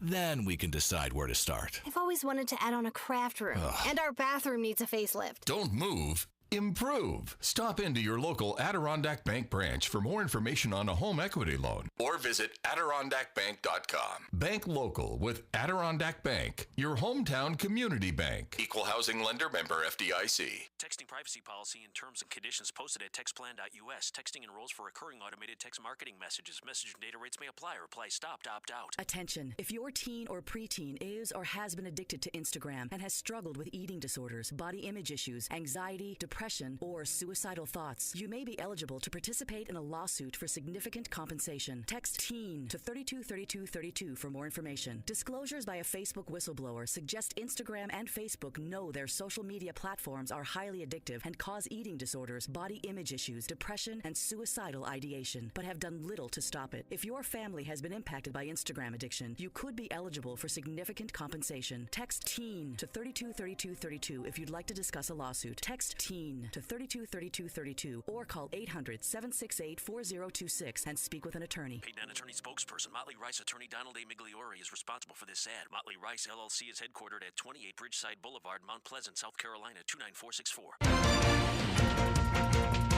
All right, we have some sunshine and 12 degrees. WIBX News Time is 7:36. This news update brought to you by Jackson Hewitt. You know, with Jackson Hewitt, be 100% certain about your taxes and get 50% off tax prep. 50% is a limited time offer for new clients filing at participating locations. Max value $200. Visit jacksonhewitt.com/50 for terms. We have a winter weather advisory kicking in at 6 p.m. tonight, and it could bring 6 inches or more of snow over the next 24 hours. Stay tuned. Your full forecast is coming up. In fact, the National Weather Service has issued a winter storm warning for much of central New York. And again, we will get to that coming up in just 1 second. President Biden says he intends to run for re-election. Biden telling ABC News that he has other things to finish before starting a full-blown 2024 presidential campaign. Biden has not announced any official plans, but has previously said he intends to run for a second term. First Lady Jill Biden indicated last week that he's ready to formally launch a re-election bid very soon. The EPA is giving the green light to resume shipping contaminated soil and liquid from the site of a toxic train derailment in East Palestine, Ohio. The train operator, Norfolk Southern, has temporarily stopped the shipments so the EPA could review the company's plan. Some of the liquid waste is headed to another Ohio site for disposal in an underground injection well. Other contaminated materials will be incinerated, and other waste has been sent to Michigan and Texas, sparking complaints from officials that no one told them about the plan. Nearly 50,000 homes and businesses are still without power as a result of some historic weather that's been pummeling parts of California. The region is being hit with massive amounts of snow and rain to go along with strong winds. It was felt over the weekend in Northern California, where blizzard warnings are expected to last until Wednesday for much of the Sierra Nevada. Meantime, roughly 6 inches of snow has fallen in Southern California in recent days. A ruling that's expected any day now by a federal judge in Texas could block access to an abortion pill across the U.S. A group of anti-abortion doctors is asking a judge in Amarillo to vacate the FDA approval of the abortion pill mifepristone. The group claims the FDA improperly approved the drug back in 2000. Depending on how it goes, the ruling could temporarily halt access to the drug, even in states where abortion is legal. The week ahead brings a handful of economic reports to keep a close eye on. Pending home sales are due out today with consumer confidence and the Case-Shiller Home Price Index following the next day. Weekly jobless claims come out on Thursday, and the government's always closely watched monthly jobs report is due on Friday. NASA and SpaceX were forced to scrub the overnight launch attempt of the agency's SpaceX Crew 6 mission to the International Space Station because of a ground system issue. It was canceled shortly before the scheduled blast-off from the Kennedy Space Center. According to the NASA blog, a launch opportunity tomorrow is not going to happen due to unfavorable weather. That means the next available launch attempt is at 12:34 Eastern Time on Thursday morning, pending resolution of the technical issue that prevented today's launch. And the 29th Annual Screen Actors Guild Awards are in the books. Hollywood's best gathered in Los Angeles last night with the comedy drama Everything, Everywhere, All at Once, winning Best Cast. Lead actress Michelle Yeoh highlighted the film's 3 individual honors by notching Best Actress. Brendan Fraser took home Best Actor for his role in The Whale. Other awards of note included ABC's Abbott Elementary winning Best Comedy Ensemble and HBO's The White Lotus winning Best Drama Ensemble. You watched The White Lotus? Excellent program. A little odd, a little weird. Believe me, some things happen in there that'll make you say wow. But it's an amazing series. We've watched both seasons. Winter weather advisory. Maybe 3 seasons, 2 seasons? I can't remember. I do remember you talking about it before. Yeah. Winter weather advisory in place from 6 tonight until 7 p.m. tomorrow. For today, we're increasing clouds with a high near 31 degrees. Snow mainly after 9 p.m. Snow could be heavy at times, and it looks like it is going to be coming pretty quick because it's not going to start till after 9, and by tomorrow morning we could have 5 or 6 inches of snow. Your overnight low will be 26 degrees. Snow showers continue Tuesday, expected to taper off mid-afternoon, a high of 36 tomorrow with another 2 inches of new snow expected. Wednesday, a chance of rain showers after 1 p.m. with a high of 45. Right now, we have some sunshine, 13 degrees. It is 7:41. Listen, the official coffee of the Keeler in the Morning radio program is from Daylight Donuts in New Hartford. Chuck and all of his wonderful people over there. They make the donuts fresh every day. They make the bagels fresh every day. The coffee is the best, Seattle's best. So coffee, espresso, over 14 different flavors of lattes, and we're just around the corner from when it'll be warm enough to say, I want my iced coffee. That refreshing feeling of an iced coffee. It's all there at Daylight Donuts. Get a box of coffee and take to work, and the drive-thru is lightning fast. Which is hard to find. Trust me, it's hard to find. The lightning fast drive-thru. Yes, it is. As an expert in the field now. Unfortunately, yes, I am learning that lesson. But hats off to the whole crew over there because when you make it a priority, it matters. It matters to your morning commute for your customers. Yeah, you're in, you're out, you're on your way. Okay. Davey, you ready? We'll do our Hobica free money question of the day. It's a chance for you to win $100 from the Hobica Law Firm. And which caller are we going with? 5. Fifth caller through the lines right now. Your chance to win. Caller number 5, 315-736-0186. Fifth caller right now to win from WIBX. I have a bunch to give away, too, if you don't win, and an awesome question that was recently on Jeopardy. Okay. Yeah. Doable. It's doable. Don't get nervous. It's doable. Totally doable. Before I break, fifth caller, you said, Davey? Fifth. Caller 5 right now. Your chance to win from WIBX. Stefan, quickly. I've got only a second, but this was worthy of a mention here today. Hard to believe what you're going to say is true, but go ahead. Well, hello, Bill. Hello, Stefan. Go ahead. What do you have? Now, today is the 17th anniversary of New Hartford police officer Joe Corr getting killed in the line of duty, and tonight at 5:30 p.m. is a remembrance mass at Our Lady of Lourdes Church in South Utica to remember Officer Corr. Well, that's great. And thank you for bringing that up. Hard to believe that it's been 17 years, right? Yeah, it really is. I can't believe it's been that long. My goodness. All right, Stefan, thank you for that. You're welcome. Have a great day. We'll come right back with Ubica's free money question of the day. Davey's working on that. We have a great question that you're going to love. Coming right up. And just a second at WIBX.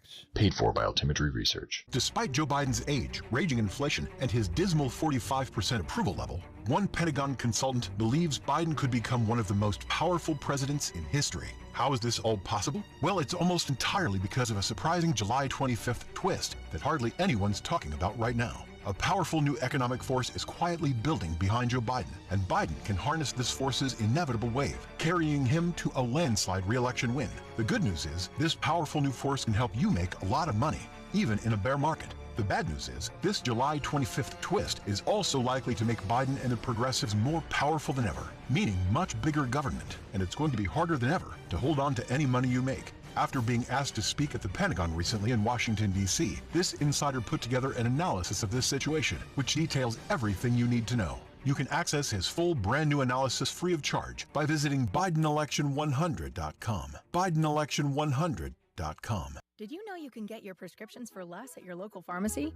You can with GoodRx. It's the free app that can save you money on your medications. Just search for your prescription, choose the pharmacy and the price that works best for you, and then show your GoodRx coupon to your pharmacist at the drop-off counter. GoodRx works at over 70,000 pharmacies, including Walmart, Rite Aid, and Walgreens, and it works whether you have insurance or not. It's easy to save. Next time you drop off your prescription, check GoodRx. To start saving today, go to GoodRx.com. GoodRx is not insurance. It's time to think about your tax refund. And Jackson Hewitt wants you to think biggest. As in, we guarantee you'll get your biggest refund or your money back plus $100. Who offers that? Come to think of it, nobody. It's one of the biggest guarantees out there and why you can't just file with anybody. For your guaranteed biggest refund, go to Jackson Hewitt today. Your wallet will thank you. When every dollar matters, it matters who does your taxes.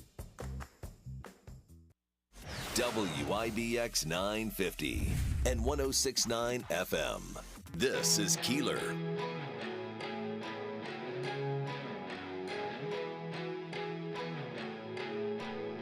You know, you talk about those dance competitions. I think dance competitions are what inspired places like the Landmark Theater, for instance. Right.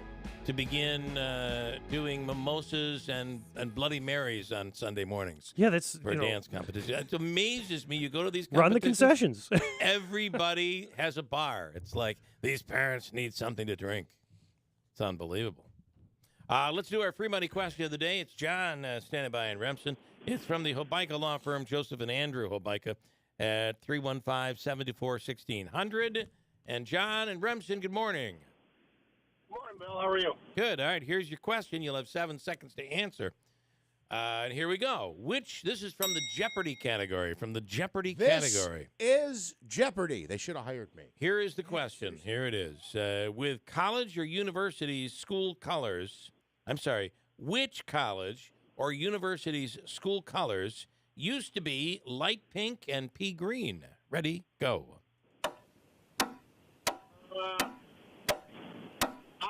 State. Was it Iowa State? This actually has a Hamilton College tie to it. It was a game between Syracuse and Hamilton College, and the Hamilton College students were making fun of Syracuse for having the colors pink and pea green. Within a couple of years, they had changed. By 1890, they changed their color to all orange, the only school in the country that was just one color. That's how it all went down. So the answer, Syracuse. Yeah, did you? And you wonder why they haven't put out any, like, retro jerseys. Right. Like, today we're going, and the pre-1890 jersey. Pea green and pink. Yeah. Yeah, the variation on the merchandising is really Could have been. pot of gold. So here's what we're going to do. I have for you a table for six at Fat Cats Comedy Club. Go to Fat Cats Comedy Club on .com for details. Located inside Tony's Pizzeria in Washington Mills with shows every Friday and Saturday. I have the all-in-one food and fun card. I saw Bill from New Hartford at the Utica Pioneers game on Saturday night. He gave me a little salute with his beer and then pulled out the fun and food card that he had won from us during this very contest. That's how he paid for it. Good at any of the concession stands over there. Also at Aquavino, Babes, 72 Tavern and Grill, and the Tailor and the Cook. They're available through the Comets and Mohawk Valley Green. And we're giving you a brand new collectible WIBX 950 1069 FM Keeler in the Morning mug. And it comes from Max's Print Shop, as a matter of fact. Just down the road. And we have all of that for you, and Davey's going to hook you up. All right, thanks, Bill. All right, John. Thank you. There you go. What do you have? Utica Councilman Joe Beatrice, as we transition here into the Utica Mayor's race. Utica Councilman Joe Beatrice, who represents the 6th Ward, is returning his... what are they called? His office hours. That's what he's calling them, the office hours. So it's every 4th Monday of the month from 5:30 to 6:30 at the North Utica Senior Center. Tonight, he will be joined by County Legislator Tony Leone. So I just want to remind everybody, tonight is the 4th Monday, so it's 5:30 to 6:30 at the North Utica Senior Center with Joe Beatrice and County Legislator Tony Leone. And as long as we're staying on it, tomorrow morning, Mayor Jackie Izzo will be in during the 8 o'clock hour. Mike Galimi is in with us right now, president of the Utica Common Council, running for mayor of Utica. He is the Republican candidate, but not the conservative candidate. Not the conservative candidate. You did not get the nod. How did that happen? No nod. I got to respect the decision of the committee. I went and screened. Had to chase him a bit to get scheduled. Presented my case. I've had the party line in 2015 and 2019, and they decided to go with Bob Cardillo. That's how it happens. So right? you had their endorsement. In 2019 and 2015, yes. Okay. In 2019, I had Republican, Independents, Conservative, and Libertarian when the state did have those lines, which they don't any longer. When they told you that you don't have the line, did they tell you why? They didn't actually tell me I didn't have the line. Okay. So, which was an interesting part of the process. I found out about it when Bob was on the radio. So then I had to actually get a hold of some of them, which I don't have total access with conservatives. I'm not a conservative, and confirm it. Apparently not. Well, but that's okay. I'm looking forward to November.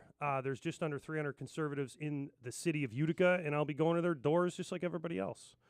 So one would say, and there's a story up on our website about this specifically, that if Bob stays in the race, it is going to split the Republican Party. It would be good for either one of the Democrats, whoever gets the nod. Yes. I mean, history, if you go back to 2011, that is what happened. And it was Bob. It's actually what Bob did in 2011. Yeah. But there's two things. One, Bob was the endorsed candidate on the Republican line in 2011.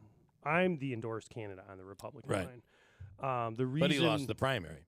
Yes, but my point is he had a different amount of support going into this. The other thing is look at the last election. Councilman Marino at the time, Joe Marino, running for mayor, who just had the independence line. I think I can't remember the final tally. It was less than 150 votes. Right, it was 51-49 when everything was done. The city at this point, I think, especially with the state of politics, the state of government, where we are, is really starting to vote for the person, not the line. Now, look, I'm saying this having had 4 lines in 2019. Yeah. I presented my case to the conservatives based on the platform points that they hold that lined up with how I govern now. They did, assign that to Bob Cardillo. I wanted the primary, but I don't think that's going to happen at this point. Were there any questions about Trump? Or were there any questions about death penalty? No. About what No. else is there? No. None of Border that. wall. No. No. Mainly, the job thing came up, which that's been a situation. That you have another job. That I have another job, but it wasn't. And obviously, I've aired that out publicly now at this point. I have a lot of people reaching out to me, supporting me, based on how I'm airing it out. Actually, new support even.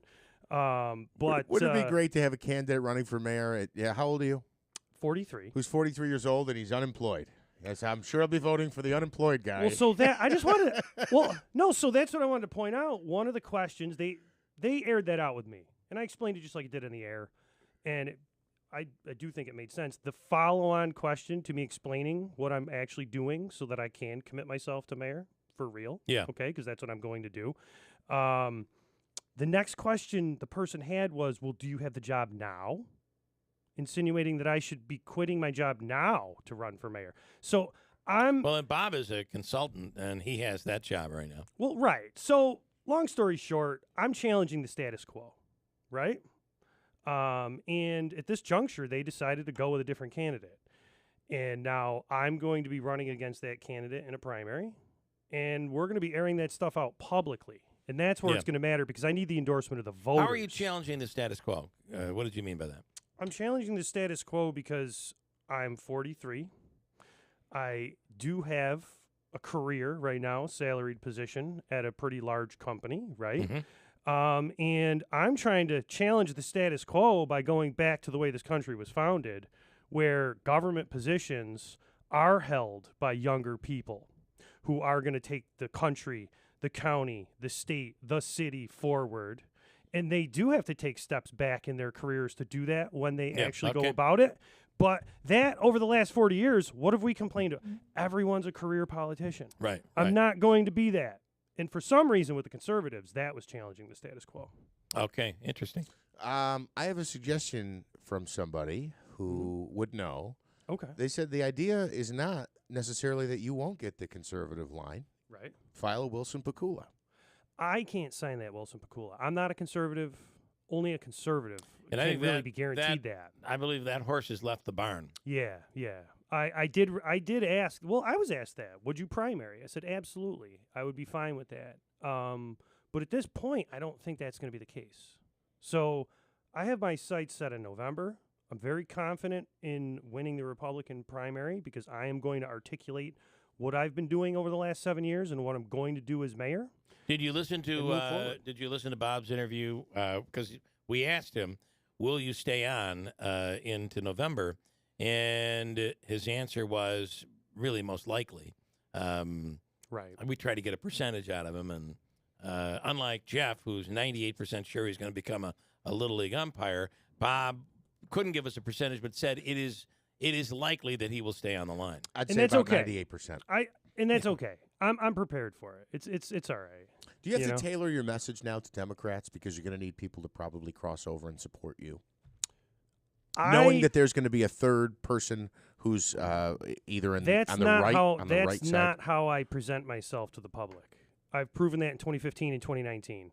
The city's always been by a vast majority registered Democrat. I tailor my message to Utica, to Uticans, okay? And that's how you should get elected in a local arena like this. If you start to divide people up and talk about federal level politics and how all that works and bring that into actual campaigns, no, people are concerned with delivering the services the city should be providing and figuring out how to make those more efficient for the taxpayers and figuring out where we could take the city next. And that's for everyone. We're all in the same boat. We're all in the same boat. Listen, I completely agree with you, especially that, what it means to be a Republican on the national stage versus what it, in someone's backyard. It's two completely different things. Priorities are different. Let's not forget Bill Morehouse is a Democrat. I was just going to ask. Let's not forget. Nationally, I don't know that he has those same political values currently. That's all I'm saying, Bill. I think the currently. personality of why I belong to the party I belong to and the personality of why someone belongs to the party they belong to does come into how they govern, but you need to actually tailor that to how we can make Utica work for every single resident. Yeah. That's the key. Would you like to have some Democrats come out endorsing you? And by the way, I just heard from Mr. Morehouse, who says, remember, the other side can be split as well. If DeBrango wins, then working families is still on the line. It's a four-way split there. I will say that we asked Celeste Friend that question, and at least on the radio, she said she will support the Democrat who wins the primary. If it's not her, she did say that. She will support DeBrango, and she would not stay on the ballot. Yeah, so I think across the board, the only person who's not committing to, quote, supporting the, quote, victorious person in the larger party line, the only person not committing to that would be Bob.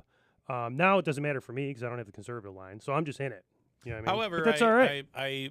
Listen, it's possible that Bob could win the Republican primary. From the fact that they were shipping the soil and water to a couple of other states, but hadn't informed state officials, so those state officials stopped it in their home states. Fox's Mike Tobin in East Palestine says the waste will stay in Ohio. Some residents still complain of sickness despite tests. We really haven't seen an upswing of calls. We expected to get some, but we have not seen. Publishing an exclusive report saying the department changed its assessment based on new intelligence. Despite the Energy Department's findings, TOP says there is no definitive answer on the origins of COVID-19. Not seen them take the step of providing weapons to Russia for purposes of the war in Ukraine. He's accused of helping fund Russia, accusing the 100 Jewish settlers took part in the. It followed a Palestinian gunman opening fire on a car, killing 2 brothers.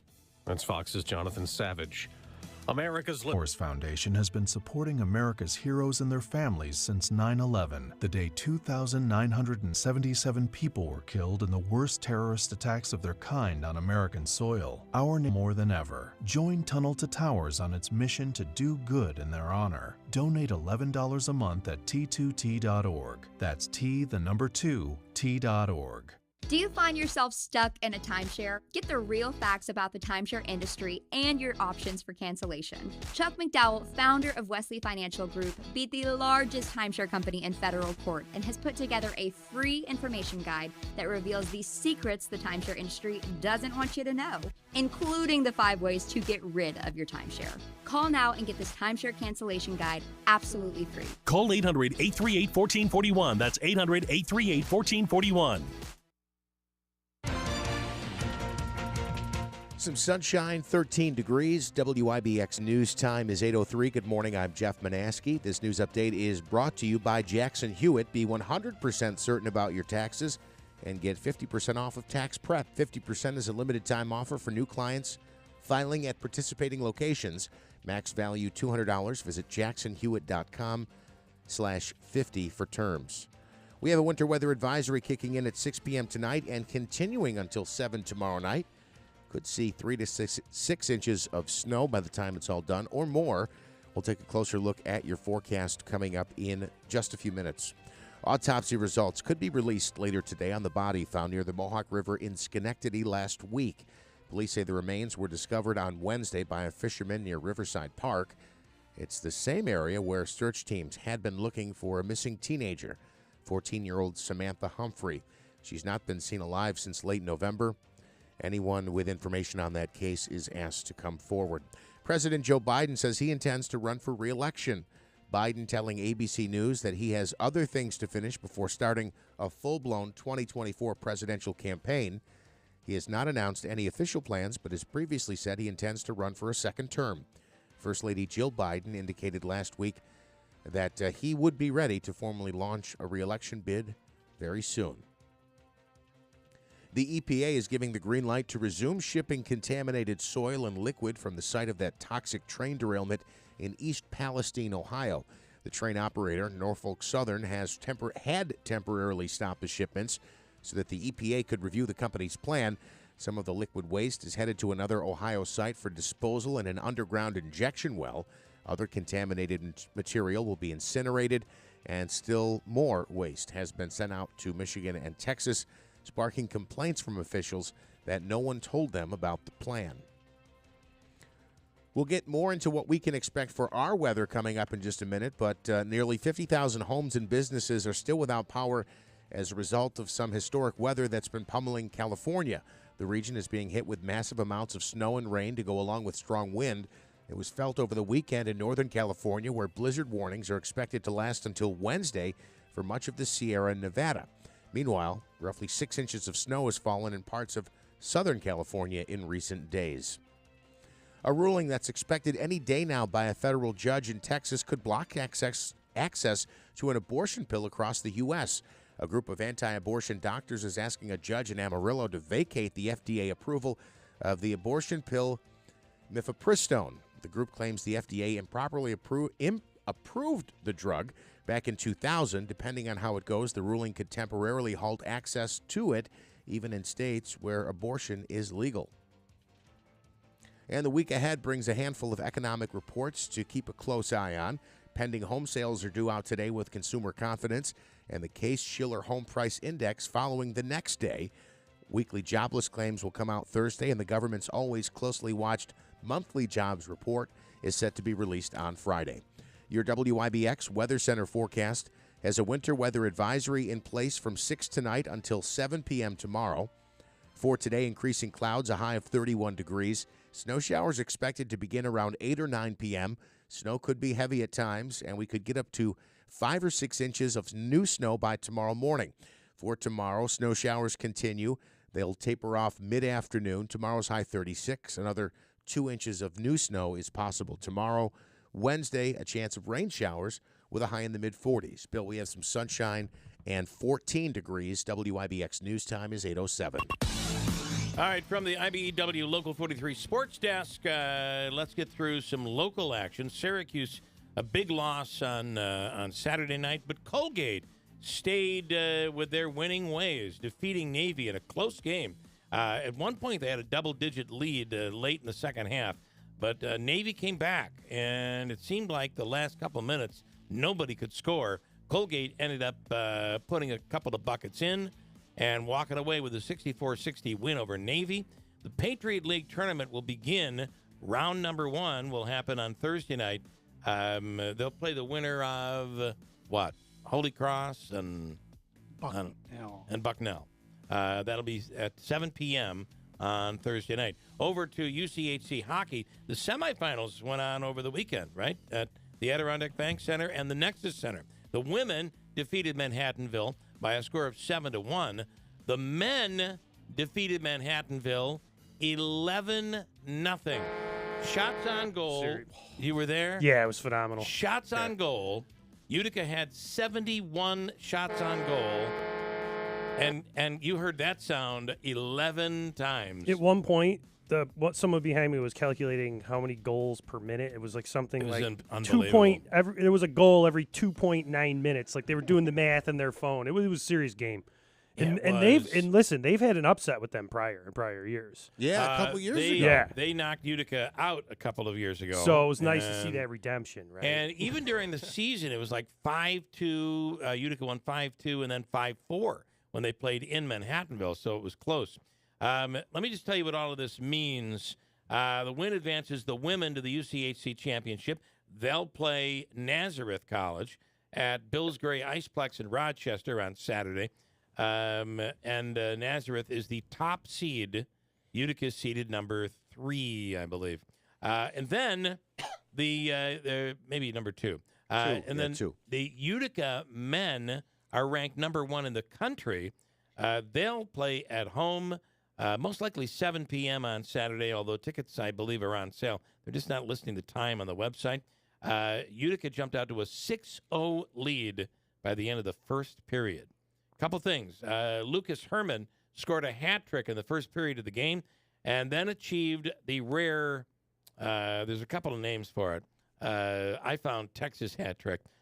When he put his 4th goal of the game in, he had a hat trick in the first period. 3 goals. First period. Mm-hmm. How many times have you seen that done? And by the way, if you really look to Utica, the Pioneers, the men, in the month of February, they have outscored opponents 57-8. So I hope they keep it going because there's a lot of confidence in all that winning, right?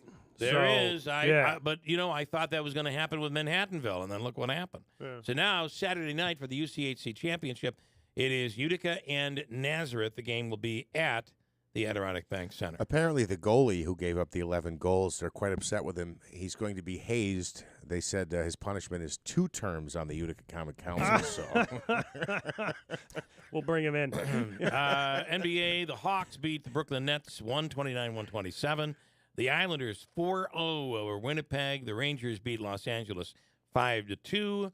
And there was some baseball action. The Yankees took both games of a split squad action on Sunday, beating the Braves 7-0. And the Yankees beat the Toronto Blue Jays 9-5. The Mets and Nationals went at it. New York defeating Washington 6-3 in Port St. Lucie. And Scherzer was the winning pitcher. He pitched a couple of innings. Look, he looked really good. Something was wrong with his eye. One was one color and the other. Otherwise, he looked great. That's him.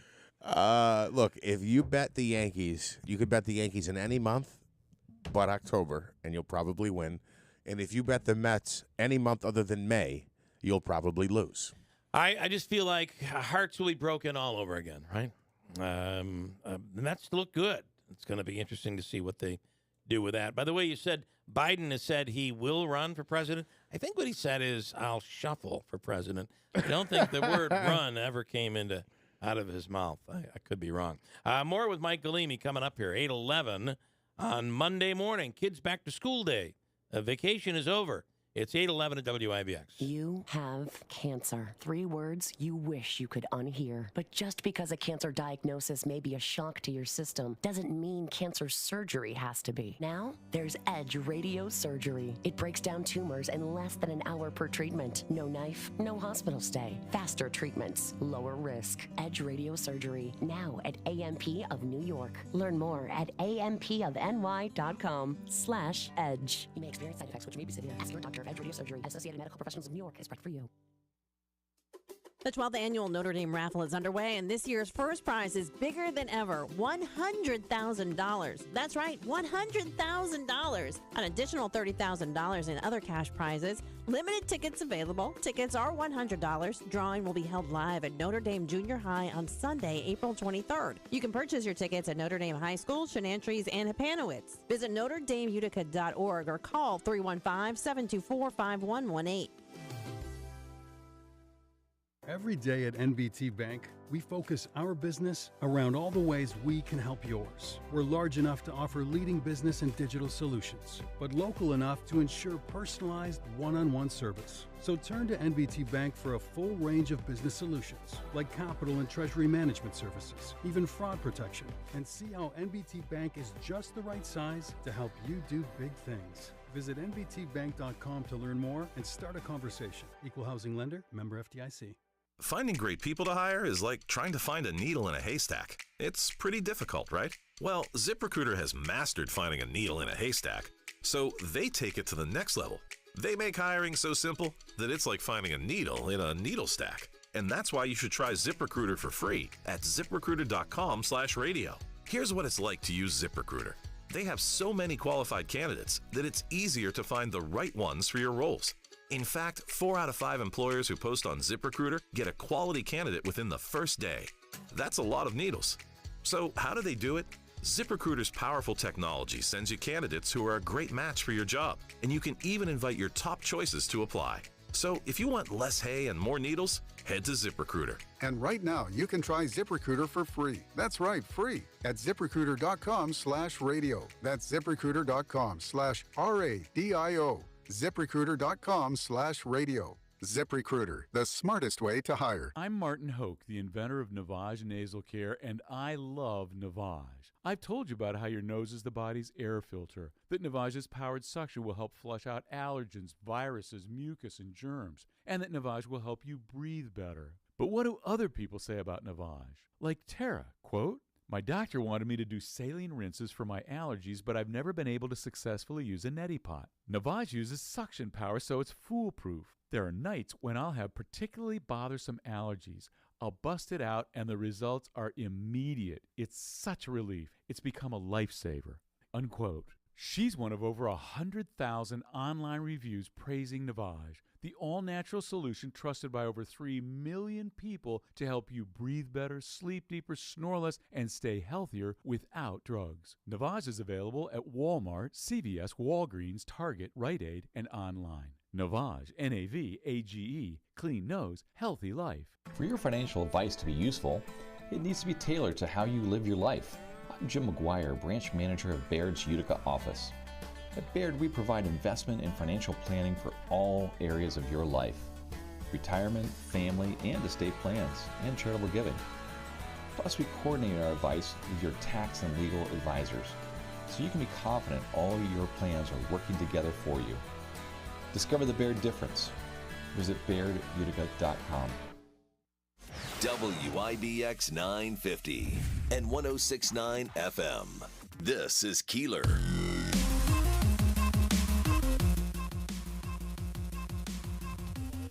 All right, in studio right now is Michael Leamy. He's a Republican, the endorsed Republican. He's running for mayor of Utica. He is currently the president of the Utica Common Council. Jeff has been getting this. I don't know who's in his ear, but somebody is. But you've been hearing that there might be someone else running. Ooh. It's going to enter the race. I have been told. I mean, it is Utica. It is Utica. We're not full until there's like 17 people running for mayor. Well, you'd have to really move quickly because tomorrow's the 28th. Tomorrow's the first day of petitions. Yeah, that's what I was going to say. Petitions. The petitions would have to go out. So it doesn't appear that there is a fifth, but I had been told all along that there was going to be another candidate. And some people would suggest to me who they thought that person would be. Others would say, just mark my words, there's going to be another one. So I don't know. At this point, yeah, I would have to say it doesn't look like it because that process starts tomorrow. Yeah. The endorsements have come. People have been asking me as well because there's a couple unopposed people here and there as well. And nobody makes the call on how many people are running until the last petition is filed. Right. Because you don't know. Yes. So we've got a month, almost 6 weeks. It's like 6 weeks, right? Mm-hmm. So it'll start tomorrow.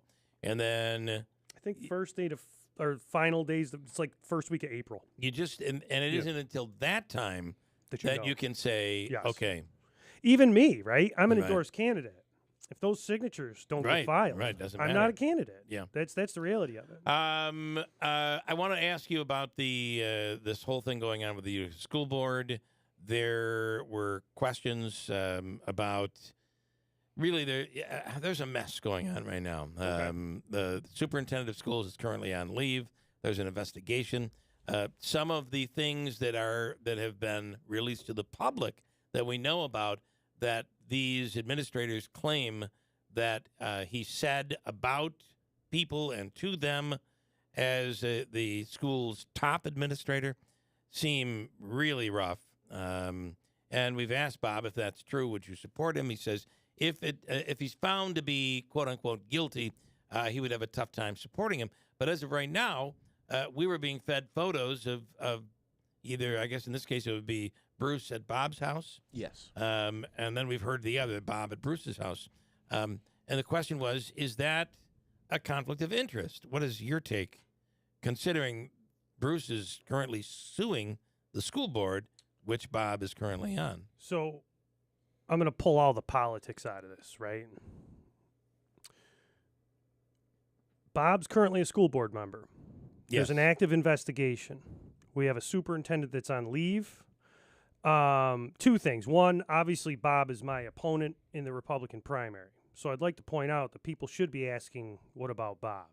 Like, what is Bob doing here? Who is Bob Cardillo now going into that primary? And if I was in that position, and I can say this because I'm the Common Council president right now, okay, I've been put in these positions, you can't take sides. You shouldn't be involving yourself specifically. I don't care if you're best friends with somebody. As a school board member right now, he should be taking that first and foremost and taking himself out of the picture because the school board is being sued, like you said. Right. They have a superintendent on leave, and if Bob is going to be But the school board is being sued by Bruce Karam. Well, that's my point. And that is what makes this even more complicated. Well, right. So my point is, as an elected school board member, I would be expecting that if Bob Cardillo needs to make decisions, that he would be making sure that he's being completely impartial in that. Well, and here's the thing. If he's friends with him and he's hanging out with him, that's one thing. But he has stated on the air he's sticking with him thick and thin, et cetera, et cetera. But then if found guilty, he'd have to think about stepping away from that.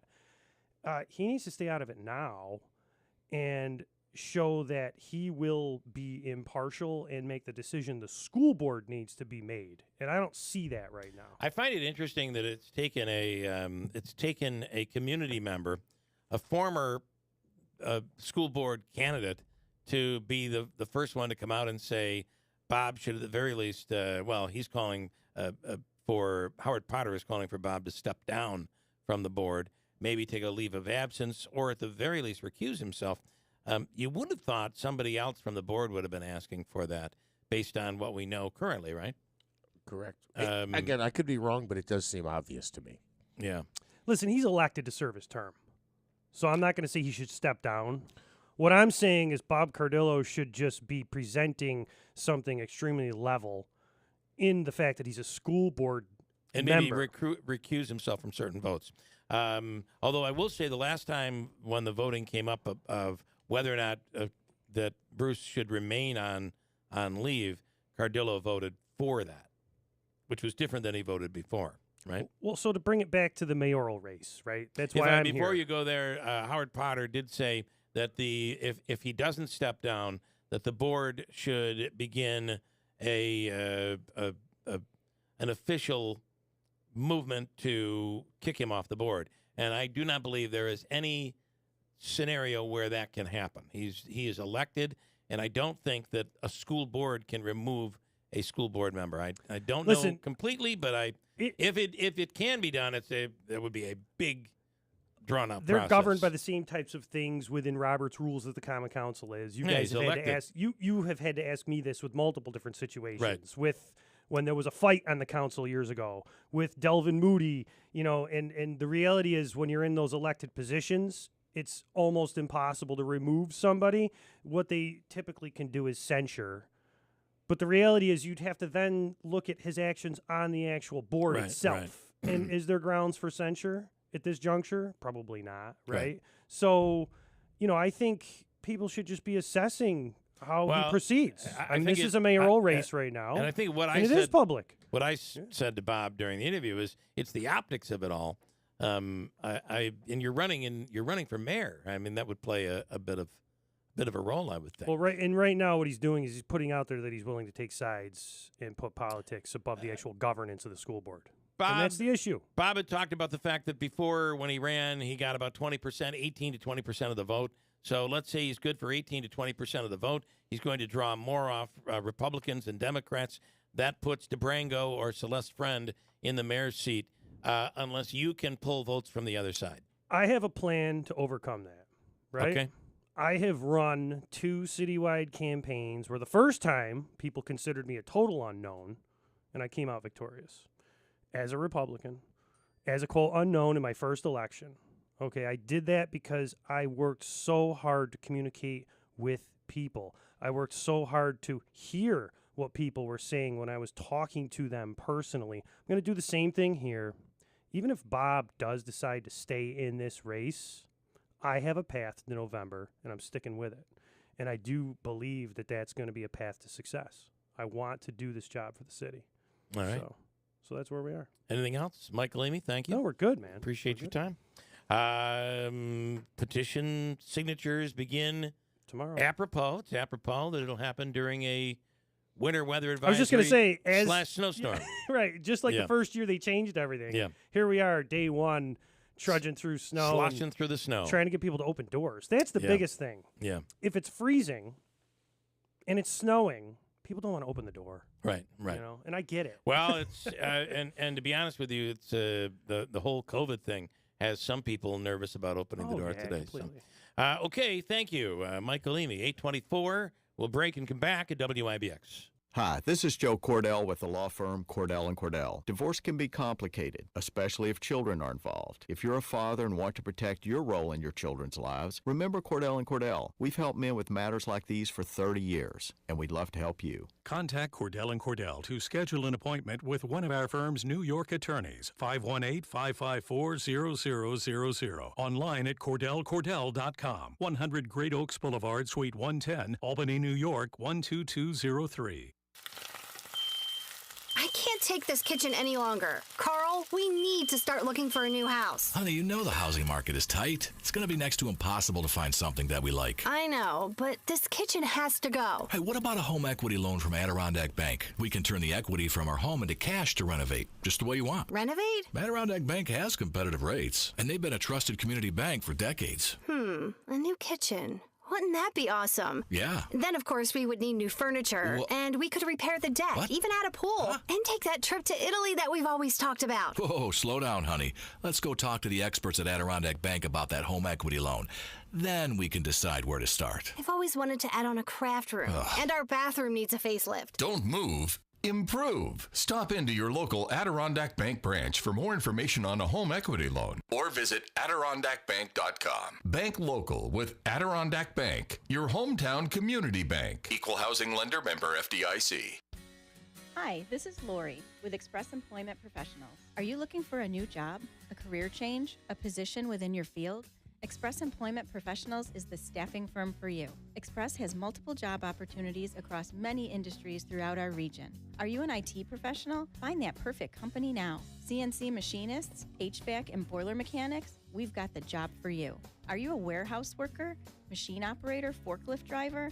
Find a better job now. Industrial painters, sheet metal workers, find that new job now. Carpenters, welders, the skilled trades, you're in demand. Bookkeepers, supply chain specialists, and administrative professionals, start a new career today. Our process is easy. Go to expressmohawkvalley.com to complete our online application and apply now. Our recruiters will call you to set up a meeting. You can also call our office at 315-790-5723. Express Employment Professionals. We make it our business to put you to work.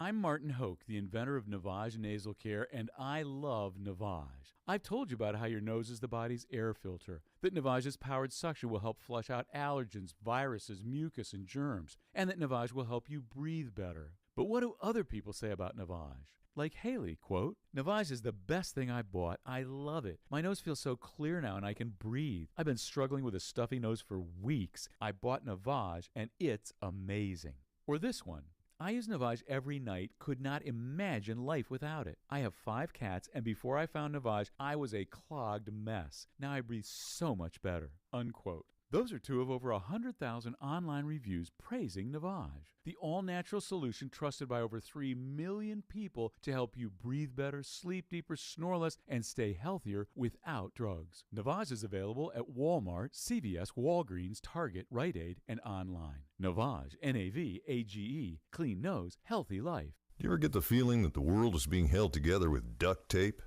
Every day we're thrown some new meaningless drama in the fake news to distract us from the reality we're all about to face.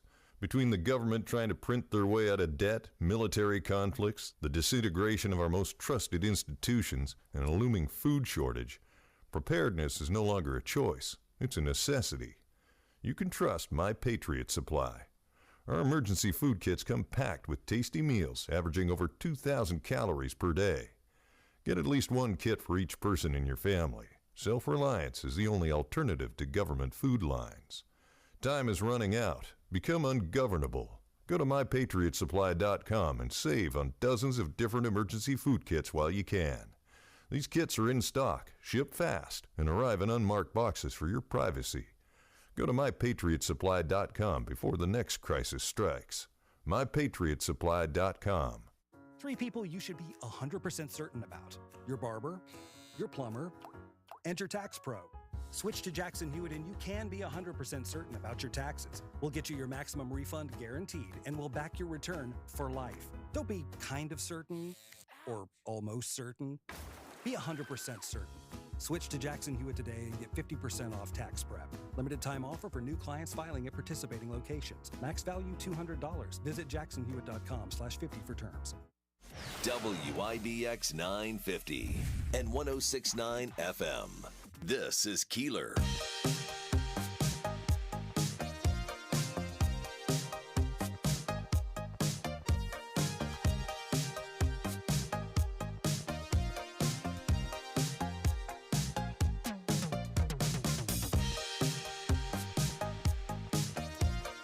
All right, Manasseh, what do you think of all of this? I don't know. I'm pretty sure this is a nightmare. Craziness. Just waiting for Whoa. Smitty to call me and wake me up.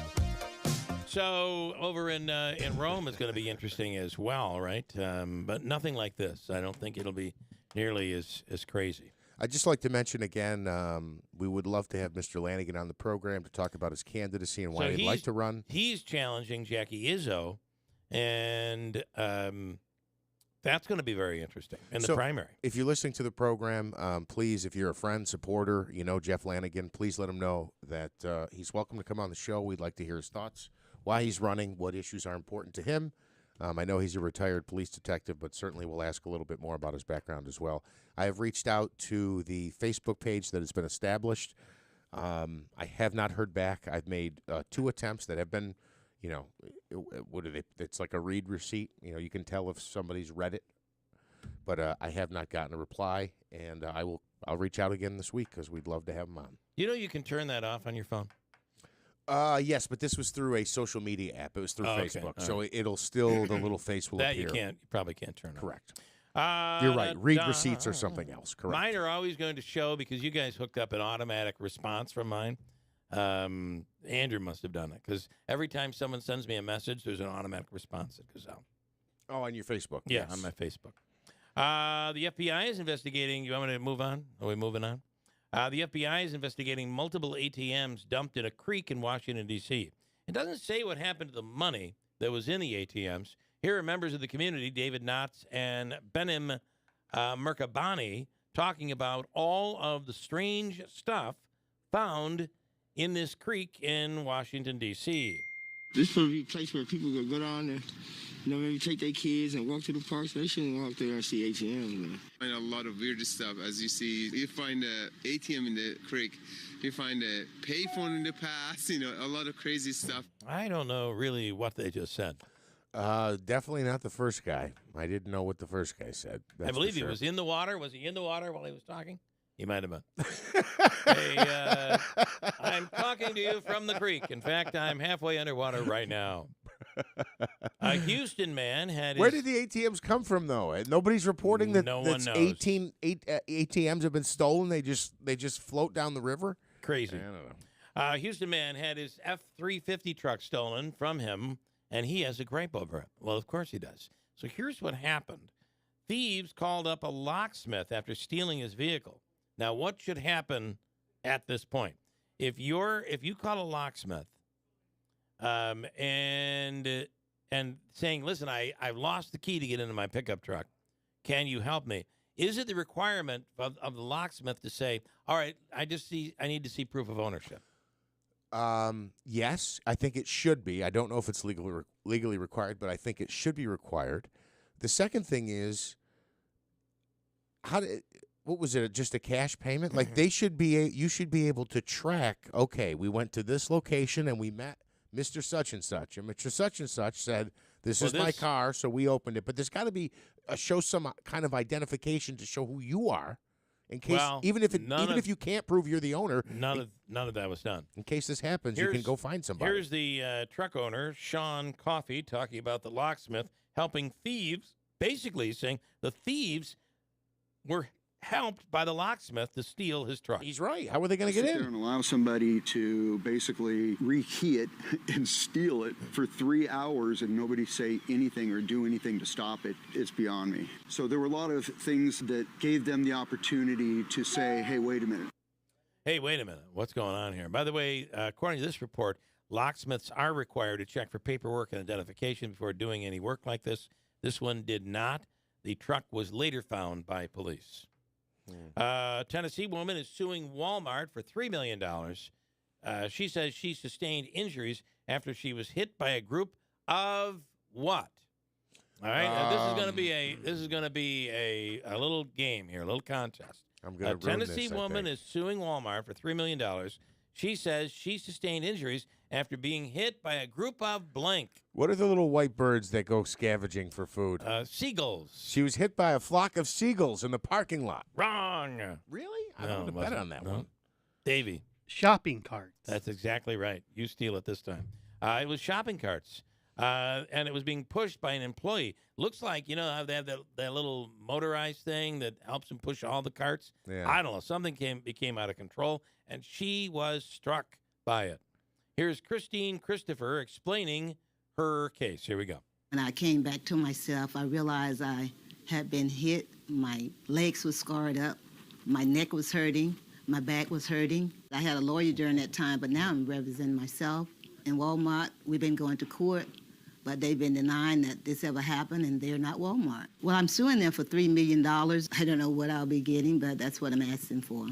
Walmart has a history of when you complain about something like that, like any personal injury, the first thing that comes out of their mouths is whoever, it doesn't matter who you're talking to, me no English. That's the first sentence that will come out of their mouth. I have to say, there's a story, and I'm sure my parents will hate the fact that I'm talking about it, but I'm going to talk about it. So this, my parents were walking, my mother and father in their mid-70s. This is back then, a couple of years ago. And my mother was walking in. My mother is like, people say I'm short. My mother is probably 5 inches shorter than I am.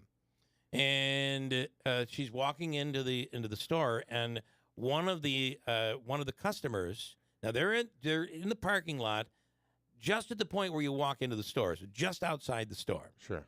And the person had, you know how you can bring dogs in? Well, this apparently was like an enormous dog. Like the back end of this dog went on all fours, came up to my mother's neck. All of a sudden, the dog jumps up on my mother and knocks her to the ground backwards. She falls to the ground. Oh, my gosh. Customers saw it. Some people came over. And even one of the employees who was pushing carts said, yeah, you got to go inside and report this as a medical. She reported it. I told them they should push this. But she wasn't injured. She said she was okay. Luckily. Thank God. That's her right? problem right there. So, but the manager in Walmart said, oh, we don't own the parking lot. There's nothing we can do about it. You'll have to file somewhere else because we don't own the parking lot. Have you ever heard that before? No. I mean, it's not true either. Even if you lease the parking lot, whether you own it or not, I know how this works. So I remember I was in a car accident, and the person from the other side sued me, the village, the county, the township, the gas station, the plow driver, the maker of the car, Johnny McAdam, who actually put the streets down. I mean, they sued everybody. Yeah. And you just sue everybody. Yeah. And in this case, nope, nothing you're going to be able to do. No problem here. We don't own the parking lot. Well, if that's and that dog was huge. It's one of those. I can't think of what they're called, but they're giant-sized dogs. My neighbor's relative had one, and they brought it to her house one day. And I swear, I pulled down my road and I said, "Did somebody have a cow in the front of my house?" An agile cow. Is what it's like. They're enormous dogs. I apologize that I can't think of the name off the top of my head, but anyway, well, it was like the size of a Great Dane. A Great Dane. That's what I was thinking of. A Great Dane. So the boy, your mother should have taken legal action. But to this particular case, I hope the woman who got hit by the shopping carts in that story, I hope she gets her $3 million. She's asking for $3 million and saying they just keep saying, "I'm sorry, it never happened," and there are video cameras everywhere today. So I wonder why she fired her lawyer. She's going to be able to prove it. I find that interesting. She got rid of the lawyer. In New York State, though, don't you have to prove damages in New York, don't you? I don't know. I'm pretty sure you do. But what do I know? So in other words, that she had to pay for medical care. It can't just be that, oh, my hip hurts and. Well, even that. I mean, if that you'd expect them to pay for, but if you wanted like a real, in some states it's pain and suffering, and I just don't think we have that in New York State. So you got to show real damages, and you got to also kick your feet up and say, I can't work anymore. I can't do anything anymore. I've lost. Here are my damages, right? A lawmaker in Florida is pushing to repeal a law that states you can't purchase a bottle of wine that is over 1 gallon. I'm sorry. Explain that again. A lawmaker in Florida is pushing to repeal a law that states, apparently right now in Florida, you cannot purchase a bottle of wine that is over 1 gallon. But what's his point? I mean, look, I know I can't think of the brand, something Carlo. They sell the gallon jugs of wine. Yeah, I mean, they're a full gallon. Yeah. Actually, boy, they're so big, maybe they are more. I think it's a gallon. If I can only buy a gallon at a time, or I can only buy a container that's a gallon, then I'll take 3 1-gallon containers. Right, I mean, what's the big deal? Here's Florida State Representative Chip LaMarca talking about why he thinks it would be a good idea to get rid of the rule limiting people from buying more than a gallon.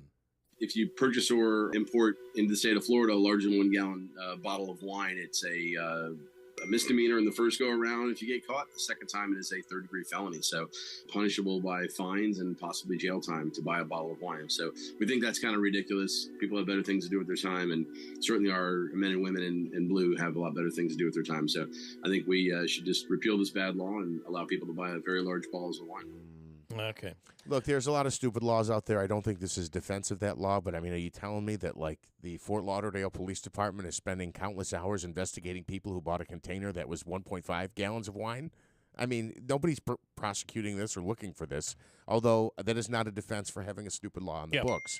He just makes it sound like it's some urgent issue to protect the citizens, and it doesn't seem like that's going on there. Yes, you have to show damages, says Joe Malachi. Thank you, Joe. Okay. Also, here's another story that Joe thought we should cover here this morning, and I think it's a good one. This man could face firing squad if convicted of an Iowa student's murder. Brian Coburg could be facing the firing squad if convicted. He's a 28-year-old criminal justice doctoral student, has been charged in the November 13th stabbing deaths of college students. Prosecutors have not said whether they plan to pursue the death penalty, but if he is convicted and they go down the death penalty road, it could very well be the firing squad. Are we good with that in this day and age? I don't think you can do this. I don't think that this is appropriate. Especially, look, I know the injection thing. Nobody wants to watch a family member die, right? But the injection thing, at least it looks like they went to sleep. I mean, what are we going to have this guy's family, a college student's family, circle around, and then they're going to watch him get shot in the head? I mean, that's pretty barbaric, it would seem to me. Yeah. Although I'm not saying you can't have the death penalty, but just that seems like a barbaric way to go. The second thing is this the person who was accused of killing the 4 students? It was a big mystery initially who did it, and then is that the case? Well, I don't think that. I mean, this is almost like a serial killer type thing, but I think they're having problems with the lethal injection chemical. So the next step down, if they can't do lethal injection, would be firing squad. Well, you should be thankful they're not doing the guillotine, right? I guess. So. Rick says you guys are not getting the board member stuff correct. That's not anything new to me. I'm well aware that I don't know the answer, which is what I said. I said I don't think they can just, because you have a community member saying that the board should get rid of Cardillo or force him to step down from the board. I don't believe that they could do that, but I don't know for sure. So I'm clearly not getting it wrong because I've given you both sides. And you said I don't know. Or I don't know. So It could be one of the two. So clearly, in one case, I'm correct. Rick, clarify. What more do you mean? Most likely, it's the part where I don't know, and I don't know. But if you want to clarify it, I would gladly go down that road to clarify what it is. At the same time, though, I think it would be the right thing to do on certain issues for Bob to probably recuse himself from certain things, right?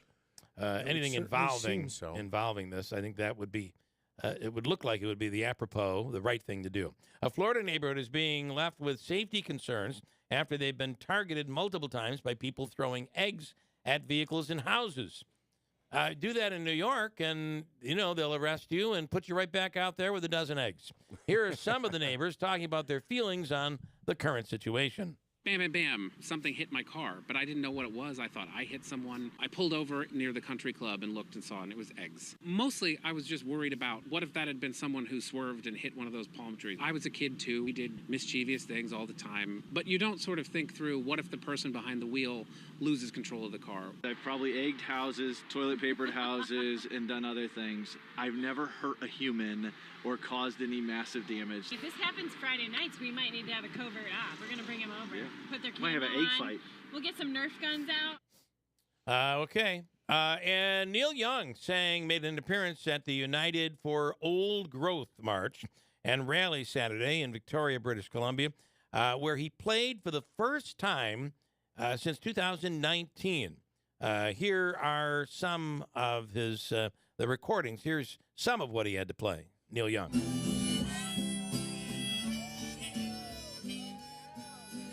I want to live, I want to give. I've been a miner for a heart of gold. It's amazing how Neil Young, being well into his 70s, sounds like Neil Young sounded in the 70s. Well, it made me it's pretty think impressive. that even as a young man, Neil Young sounded like a 75-year-old. Kind of, yeah. All right, I have two things I want to get into here. We'll break and come back and get into it. Wayne, by the way, says cheaper to use rocks as opposed to eggs. You're right, Wayne. Two things I want to get into. Dilbert, the creator of the cartoon Dilbert, has been dropped by several publishers after comments about African Americans. I actually have, you be the judge here. Should he be, quote, canceled? I have audio for you. And Woody Harrelson over the weekend on Saturday Night Live, it became a very awkward SNL after throughout the entire episode, he was either talking about how he's high. He introduced his drug dealer in the audience.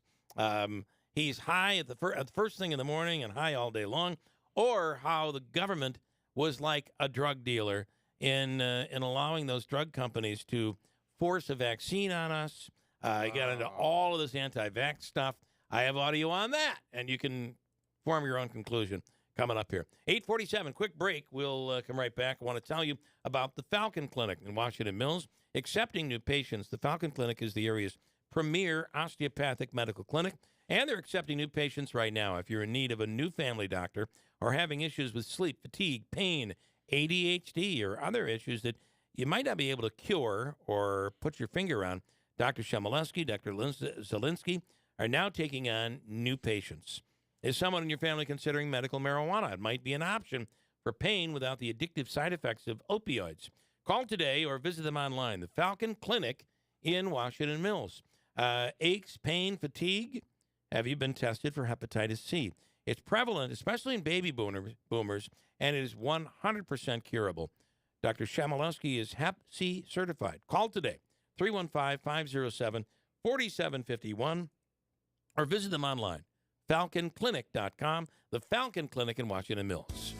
Adirondack Home Furniture is fully stocked from wall to wall with top quality, durable, American-made pieces for any room. With over 40 bedroom and dining room pieces on display and quality sofas starting at $8.99, you're sure to find the pieces to transform your home. And don't forget, Adirondack Home Furniture has more than just rustic pieces. They carry a wide variety of modern, farmhouse, and traditional styles. If you're looking to transform your home or complete a room with a few pieces, now is the time to buy. Because at Adirondack Home Furniture, you'll save the amount of the sales tax. Save the amount of the sales tax on any purchase for your living room, bedroom, office, and occasional furniture. All solid wood and American-made, including in-stock items, clearance items, and even special orders. Adirondack Home Furniture has the best value and top-quality furniture for your home. Visit them at the former Riverside Mall, Horatio Street, Utica, or browse the inventory online at AdirondackHomeFurniture.com.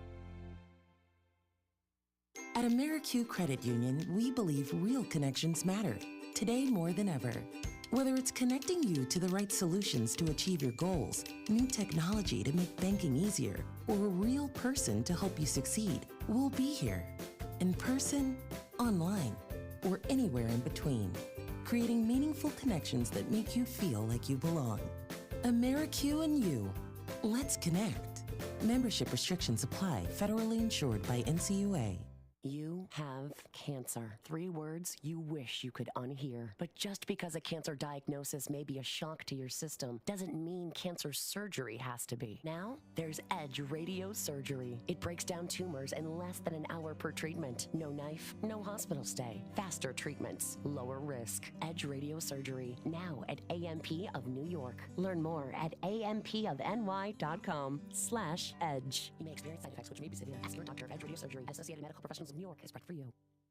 I'm Martin Hoke, the inventor of Navage Nasal Care, and I love Navage. I've told you about how your nose is the body's air filter, that Navage's powered suction will help flush out allergens, viruses, mucus, and germs, and that Navage will help you breathe better. But what do other people say about Navage? Like Josh, quote, "After walking around my whole life being a mouth breather, I was excited to try Navage. I read the directions carefully, pressed the button, and oh my gosh, what a sensation. So much mucus, so much crud, but oh sweet, merciful air, I can finally breathe you through my nose. Never have I ever taken such an amazing breath in my life. This is a life changer," unquote. He's one of over 100,000 online reviews praising Navage, the all-natural solution trusted by over 3 million people to help you breathe better, sleep deeper, snore less, and stay healthier without drugs. Navage is available at Walmart, CVS, Walgreens, Target, Rite Aid, and online. Navage, Navage, clean nose, healthy life. WIBX 950 and 106.9 FM. This is Keeler. So here's an issue everybody's talking about today, and it's the Dilbert cartoon, the cartoon that shows up in your Sunday newspaper. Dilbert has been dropped by several publishers, including USA Today, Gannett, the company that owns the Observer-Dispatch, after its creator, Scott Adams, called black people a hate group. That alone is I think is problematic, right? Oh, Bill, there's no question about it. An entire race of people a hate group. Yeah. And then urged white people to get the hell away from black people. Okay, so when we talked about this morning, I remember the part about him saying get away from black people, which is like, I don't know. I needed the context. Is that a joke? Is that a punchline? You know? But what are where you he labeled the even whole going down that road? Race of people. Yeah. A hate group. Yeah, I think there's no question his comics should be pulled. So the backlash began following it. And by the way, these companies have every right. I mean, this day and age, you got to be careful what you say on podcasts and social media. You can say something and all of a sudden everybody gets mad at you for what you've said. And sponsors get pulled, or you could lose your job, or you don't get a job because of what you're posting on social media. It's just the way of the world. It's always been that way. We just haven't had social media to put a spotlight on it. Yes. And maybe we're worse today and more sensitive today. I think in some groups we definitely are. But, you know, something like this being said 20 years ago would probably get him in trouble as well. I think so. Can I just bring up something, and I'm going to say this particular person's name wrong. I just learned about this over the weekend. North Carolina State University has distanced itself from comments made by an adjunct instructor who recently said blacks must, quote, exterminate white people off the face of the planet. He also said, if we don't, they are going to kill us. His name is Camu Camben. Mm-hmm. I'm probably saying that wrong. He taught in North Carolina's State African Studies program as recently as this past spring, made comments on October 14th during a press conference at Howard University in Washington, D.C. I'm surprised it took me 3.5 months or whatever it's been, like November, December, January, February, 4.5 months to hear about this story, because I think that's extremely dangerous. But what this guy said, and rare, by the way, what this guy said, I think is he should be right. They get rid of Dilbert, etc. That's most likely a local issue, which will reach the national level. This is a guy who creates a cartoon that is already national. So, you know, he's going to say something on a podcast and it's going to get some play right off the bat, right?